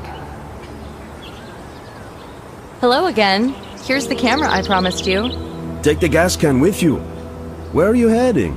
How far can I go in this thing? It will take you all through the Andes now that I have looked at it. I'm thinking I'm going in more of a lowland direction. Downhill is always easier. Hey, when will you return the vehicle? In about 2 days. I hope so. Regular clients are very unreliable these days. Anyway, good luck. Thank you.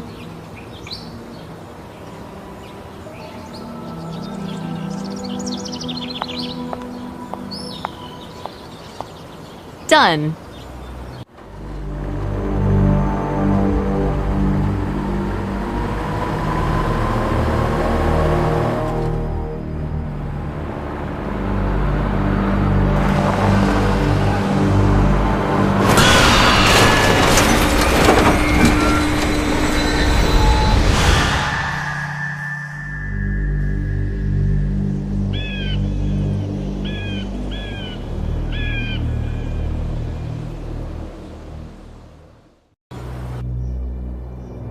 It's beautiful here. I'm so glad I came.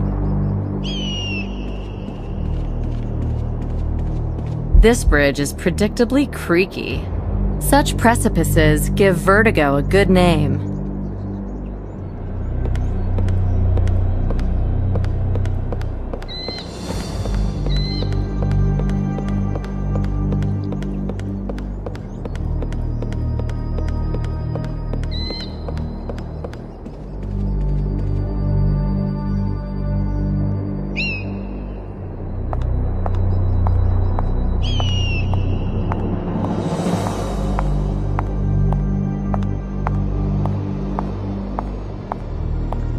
A crowbar.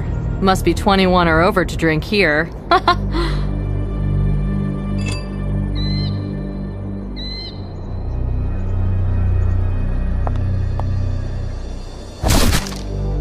They opened just a bit. Come on, come on. Even a crowbar is useless for the gate opening job.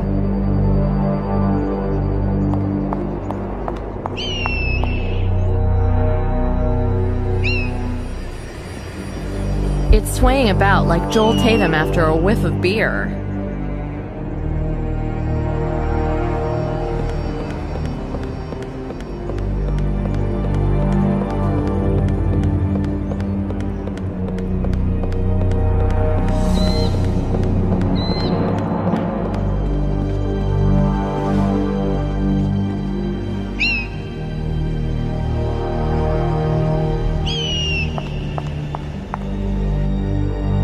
This Jeep has been here about 20 years now.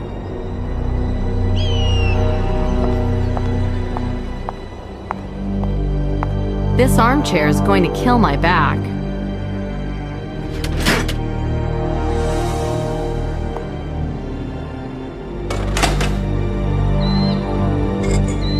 This piece of wood could be useful.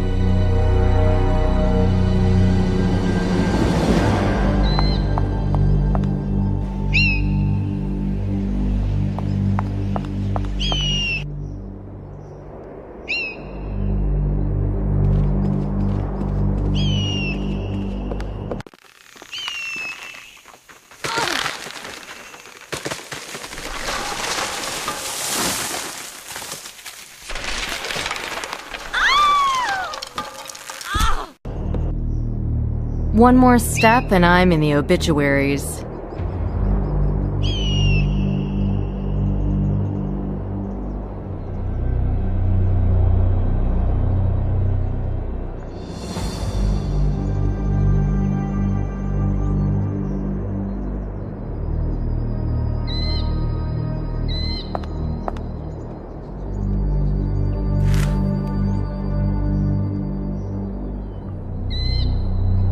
Not so stupid after all.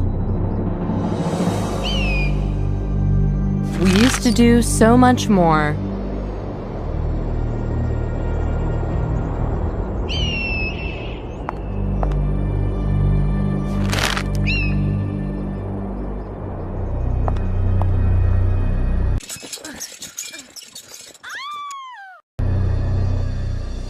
Now that's what I call a drive in the country.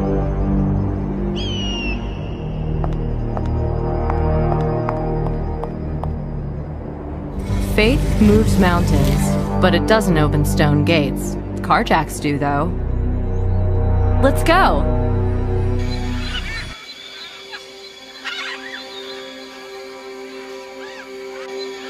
If these symbols aren't some kind of clue, I'm in the wrong business.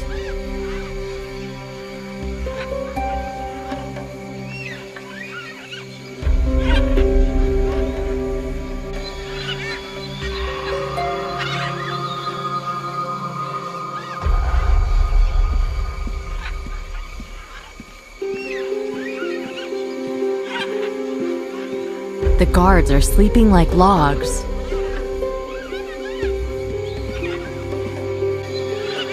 And yet, here I am. Not a single sign of the camp from 20 years ago.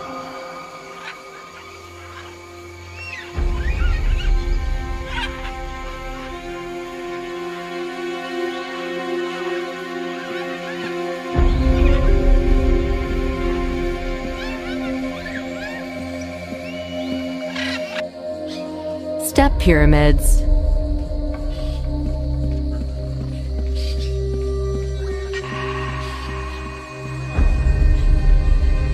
The symbols are here too.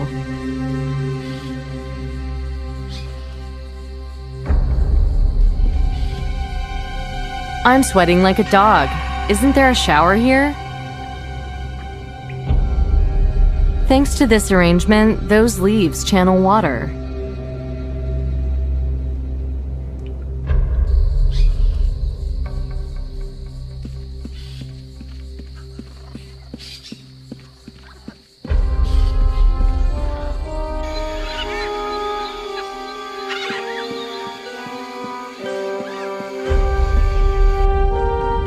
As I remember, those gates guard the vaults.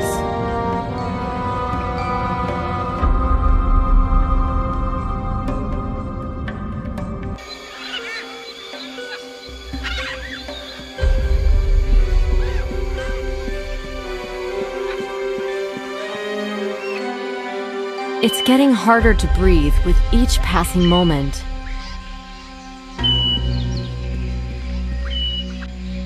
The symbols are here too.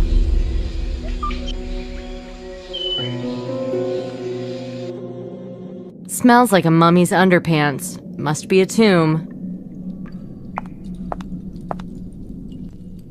Right then, supposedly, this is Rocher's grave. Proper lock.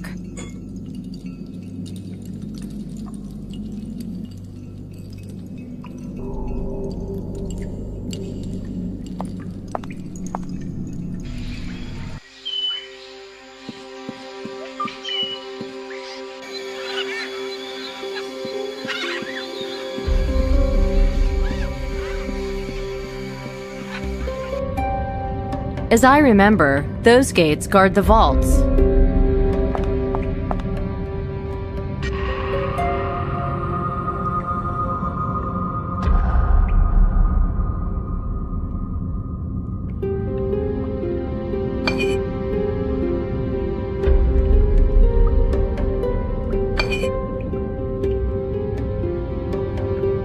So then, proper lock. This is a lousy idea.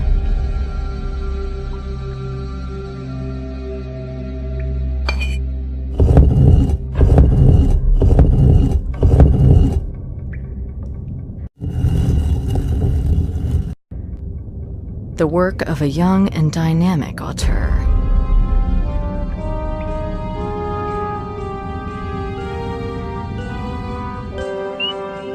God knows why, but I feel disappointed. Was I expecting to find treasure here?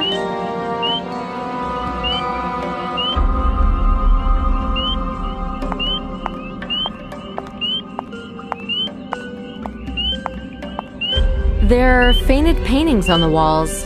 The dyes beaten the heat and humidity. Strive to create a scholarly atmosphere if we are to succeed. Simple as that. With the Indians on our backs, it's not easy to work in peace. Exactly. So we will not be stripping the place of its treasures. So forget that for a start. Any finds we do make are the cultural heritage not only of those Indians, but of all Peru. Peru? This isn't about Peru, Professor. It's about not having to worry about funding for a very long time. You're not suggesting smuggling, are you? I'm suggesting decades of trouble-free research. Oh, the money will come, Bill. Don't worry about that. The city itself is an extraordinary discovery. Only for you, Professor. The names of our boys here don't mean anything now, and probably won't in 20 years' time. Bill, that's demagogy. You know that status in the scientific world is earned through years of hard work. Maybe they don't want to wait that long. Shall we ask them? Ridiculous. Besides, the Indians will never let us leave without the treasure. They've guarded this city for generations. None of the conquistadors who reached this place returned, right? Otherwise, we wouldn't even know it existed. Eh, Professor? This sword's blade isn't completely rusty.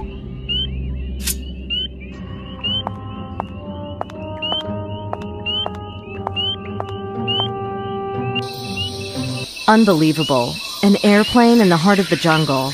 Another lost explorer. Another pile of useful junk.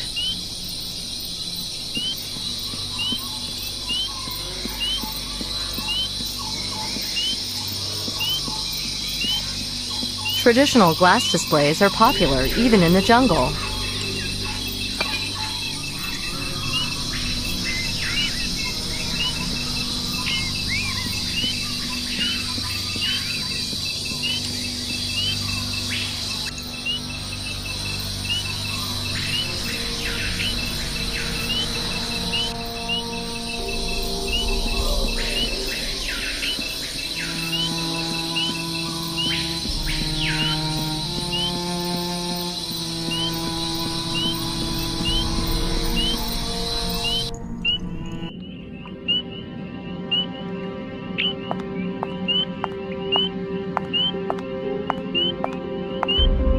don't know if Don Diego would be happy that the flies are getting fatter.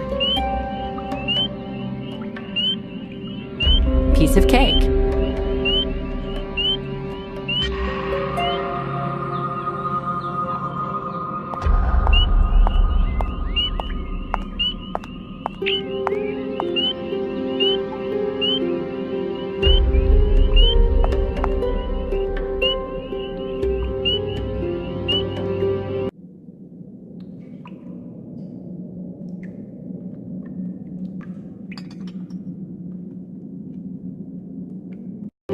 We used to do so much more.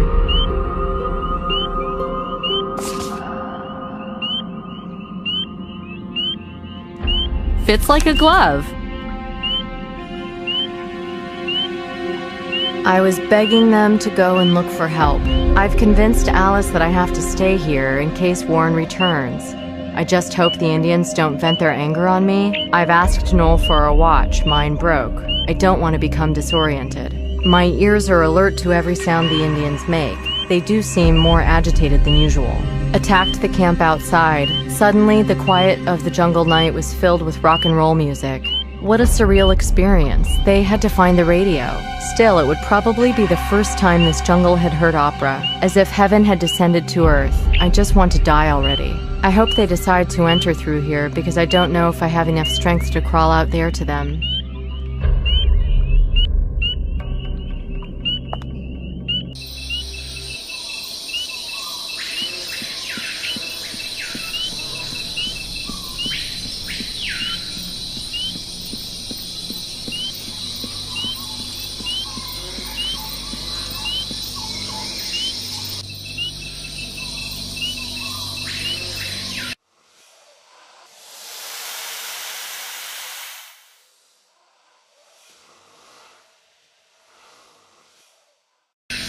A well-fed spider is a happy spider. Climates like this, water evaporates quickly.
Poor bastard.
The battery should charge up in flight.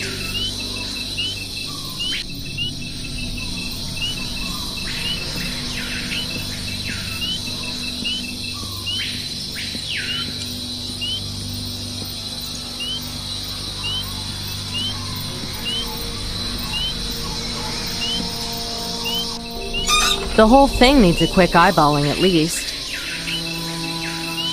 This is an air filter. This filter will suck clean air again now.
Hey, Ruth.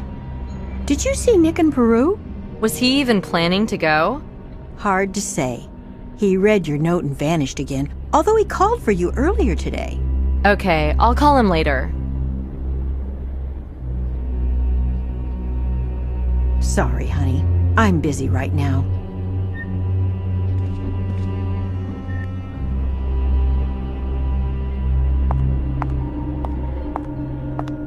You made contact? What's the deal? Yes, Alvarado told me about the expedition. And? Anything new? Yeah, but we're still in the shit. Meaning? After I left, Alvarado was murdered. Don't tell me that... It gets worse. It was another one of our weird ritual killings. Where's Nick? Was he with you? What do you think? He missed his flight. Of course. I had to go. Talk. Fast. As we thought, treasure was the basis of the argument between Warren and the professor. Warren and the others abandoned the professor, his daughter, and her friend Rache. Seems the Indians got them after that. But anyway, I went and checked out Akakor for myself. You did what? Yeah, I found Rache's grave too, just as Alvarado described it. So what are you thinking now? Well, they could be the professor's remains. Analysis of the jawbone I retrieved will confirm or deny that. Alvarado's dying the same night you visit doesn't look too good. How do we explain that? Alvarado was barricaded in. I practically had to beg to be let in. Which he did, only after scrutinizing my ID and that photo for 1,000 years. Well, it could have been Warren, or Brantford. How are you and Nick working out? We haven't, started to cooperate in full. And that's it? Time's running out here, Agent. We need results, not dreams and holiday stories. I do what I can. And more. You broke nearly every rule in our foreign contact manual. I felt it was time to get more hands-on. The only hands out there were on Alvarado's throat as they cut his beating heart out. Come on, it was always likely he'd be hit. A likelihood you may well have improved. I'm taking you off the case as of now. I'm assuming full command from here on out. Plus, you're suspended from active duty. Chief, I only need 2 more days. I'm this close. It's not open to discussion, and I want your final report by tonight. I'll have to hit that library again to do that. Fine. Vacation time's over, Lara Croft. Just get it done.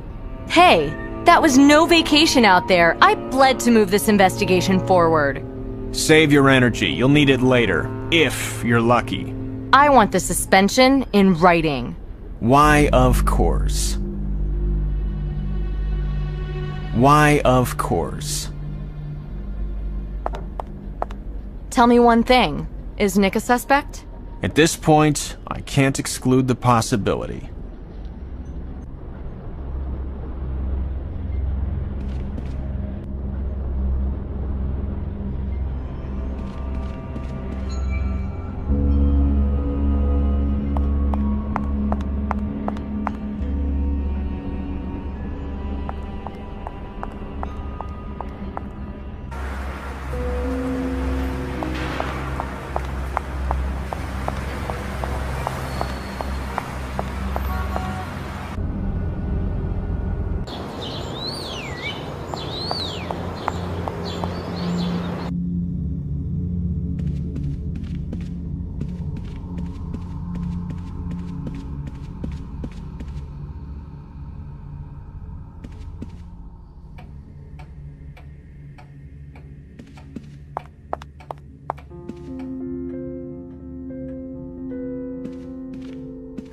Hey, good morning to you. Ah, it's you again, FBI. You're probably surprised to see me, huh? I am, but I'm glad you're here. The niece fell ill after the trip. Worn out, I suppose. Can I help you? I hope so. Today I'm looking for information on Professor Dickinson. Ah, I remember him. You probably want to know about his tragic expedition, I suppose. That's right. I've been looking for stuff on that expedition. You should have said so right away. Oh, and I'm not sure, but I think our bookworm was someone from your side. Bookworm? Oh, the Page Terror? Yeah, that little vandal. Can you get me a name? That would be very useful. I'll try. And regarding Professor Dickinson? Yes, well, I remember his widow gave all the professor's notes and diaries to his assistant. It wasn't a man named Warren, was it? Might have been. Thank you. Thank you, dearie. Stay healthy.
To John and colleagues, Noel Roche.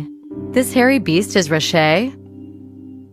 To John and colleagues, Noel Roche. This hairy beast is Roche? Well, we definitely got Roche's photo and signature. Does this handwriting look familiar? To John and colleagues, Noel Roche. This hairy beast is Roche?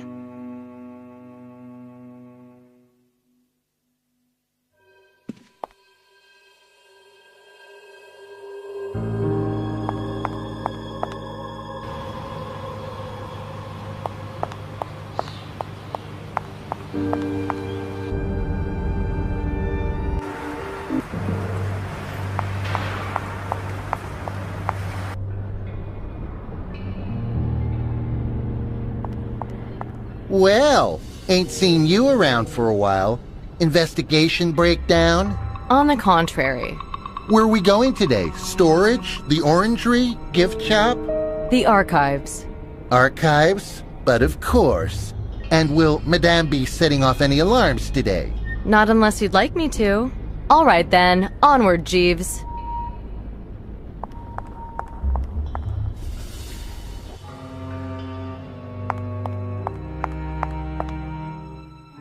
How am I gonna find these documents?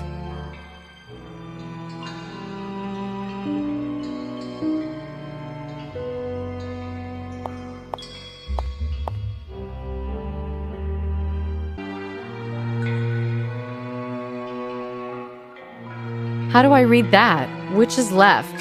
Right. A box full of Professor Dickinson's papers and journals.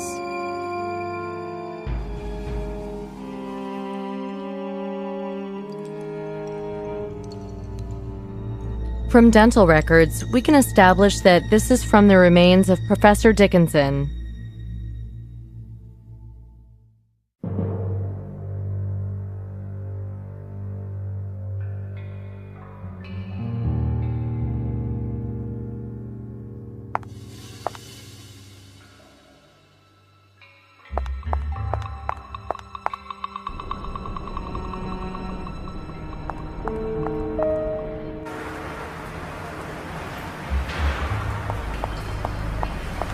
Right. Have you been out of town recently?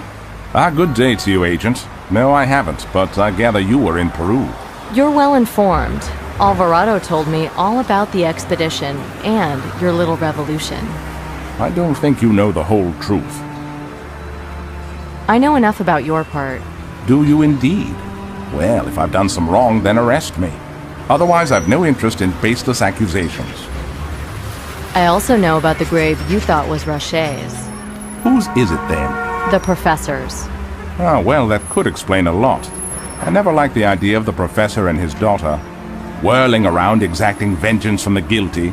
So you think Rocher is alive and killing? Do you have a better explanation? Couldn't it be the case that someone wants your treasure? Treasure? Even if this treasure existed, I don't see how 5 dead bodies would lead to it. Anyway, I must dash. Until the next... 6. Yes? Alvarado was killed shortly after my visit. God save us from the FBI. You're out of order. Now, if you'll excuse me, I have an important call to make.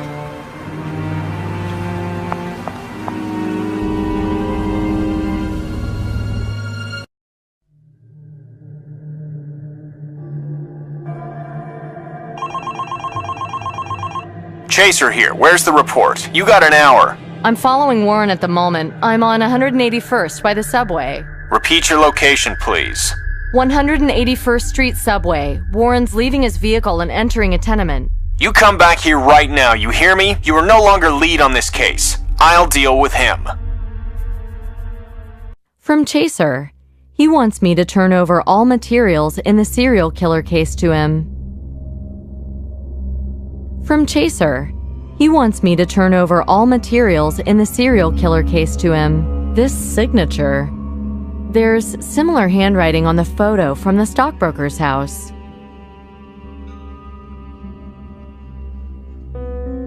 The letters E, S, and N are alike in both signatures. Well, well.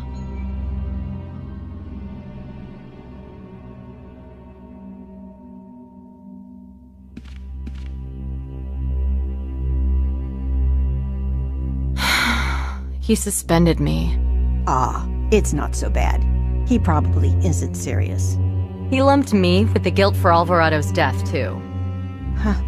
Well, he's been touchy with everyone lately. He wasn't even here for a few days. When he came back in, he was acting like a bear with a splinter in its paw.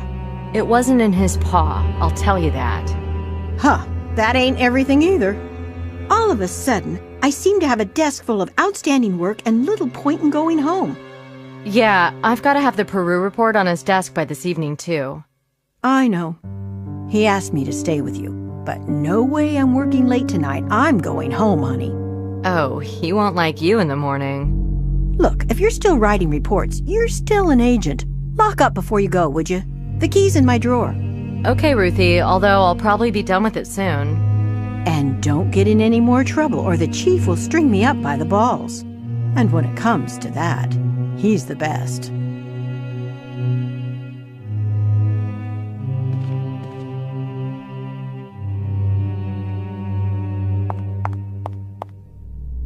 Screw the morality of it. Human life is at stake.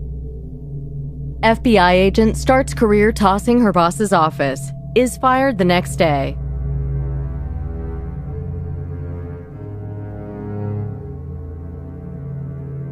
What's the password?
I'm acting in a high necessity state. Airplane tickets to Cusco, Peru. Oh shit. Everything's clear now. I led him right to Alvarado.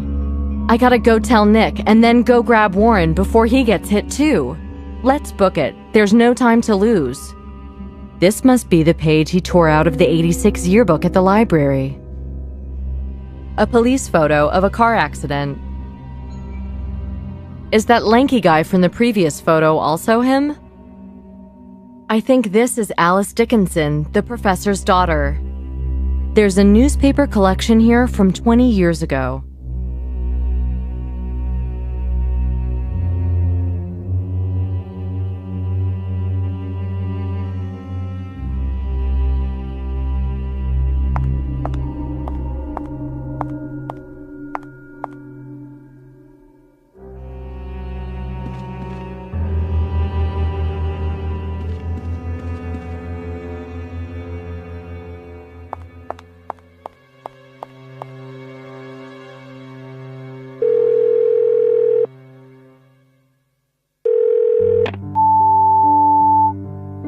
Nick, come on, pick up for once. Listen, Leon Chaser is Noel Roche. Roche is our killer. I'm going to the subway on 181st to intercept Warren.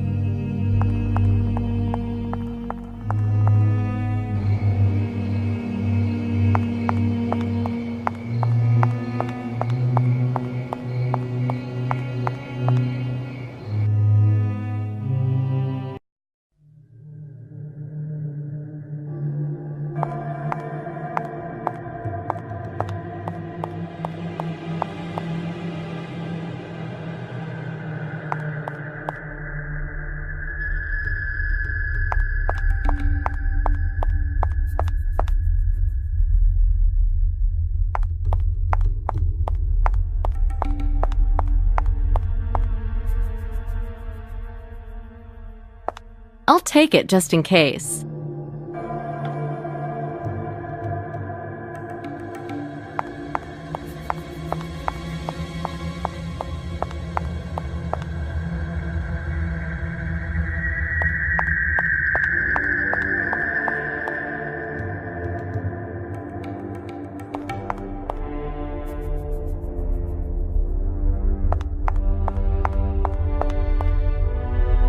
Is this the building which belonged to Warren's grandparents?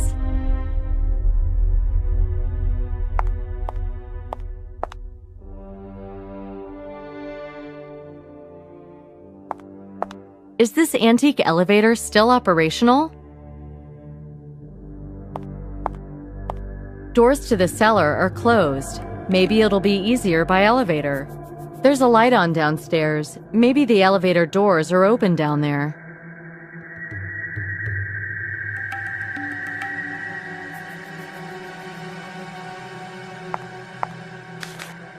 The schematics seem to indicate that we need to bypass Switchbox 2007 WB.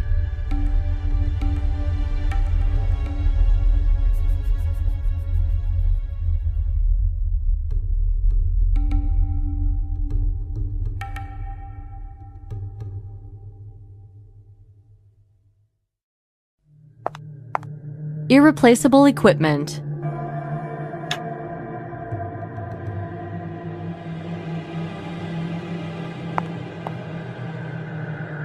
This is the elevator's engine room.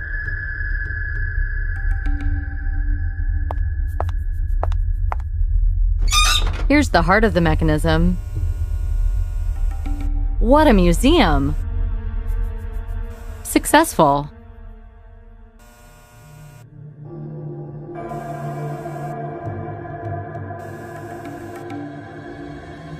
I can't fiddle about here with bare hands. I hit 10.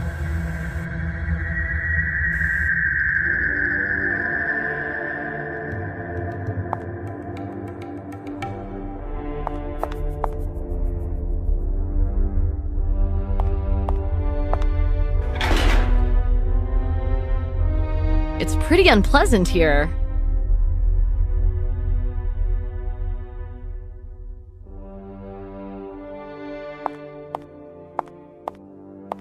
Irreplaceable equipment.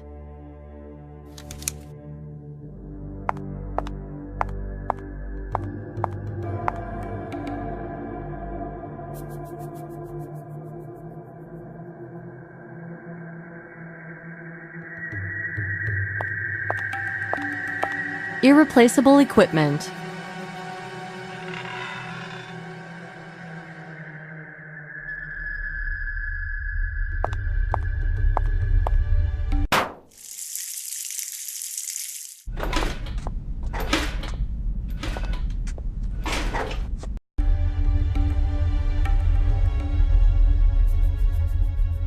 So now I'm on the other side of the wall.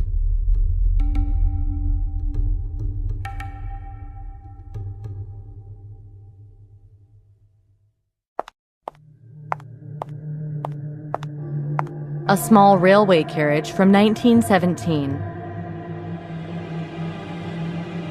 Grandpa always wanted to be an engine driver. It must be genetic.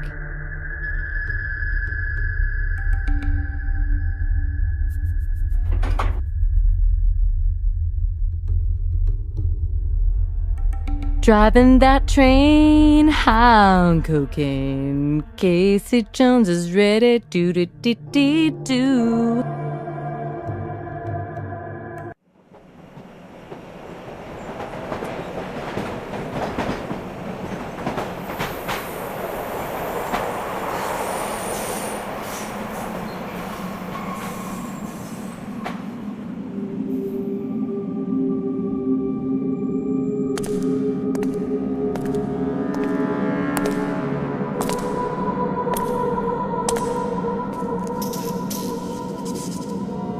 Take it! All of it! All the gold! He didn't deserve it. You do.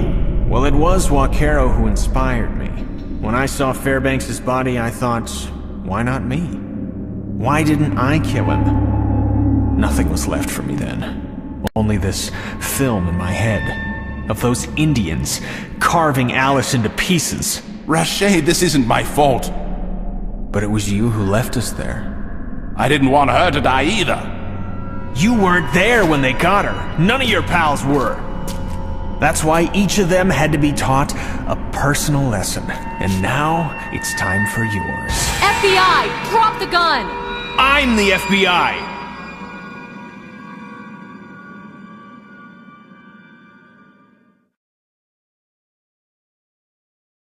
Release me, quick!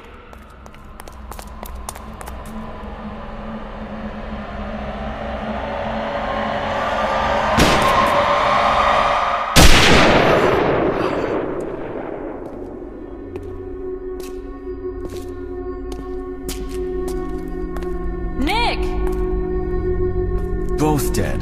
Damn. Guess I screwed up again. On the other hand, it might just be the best possible ending to this case. One thing I still don't understand, though. Why he kept Branford alive.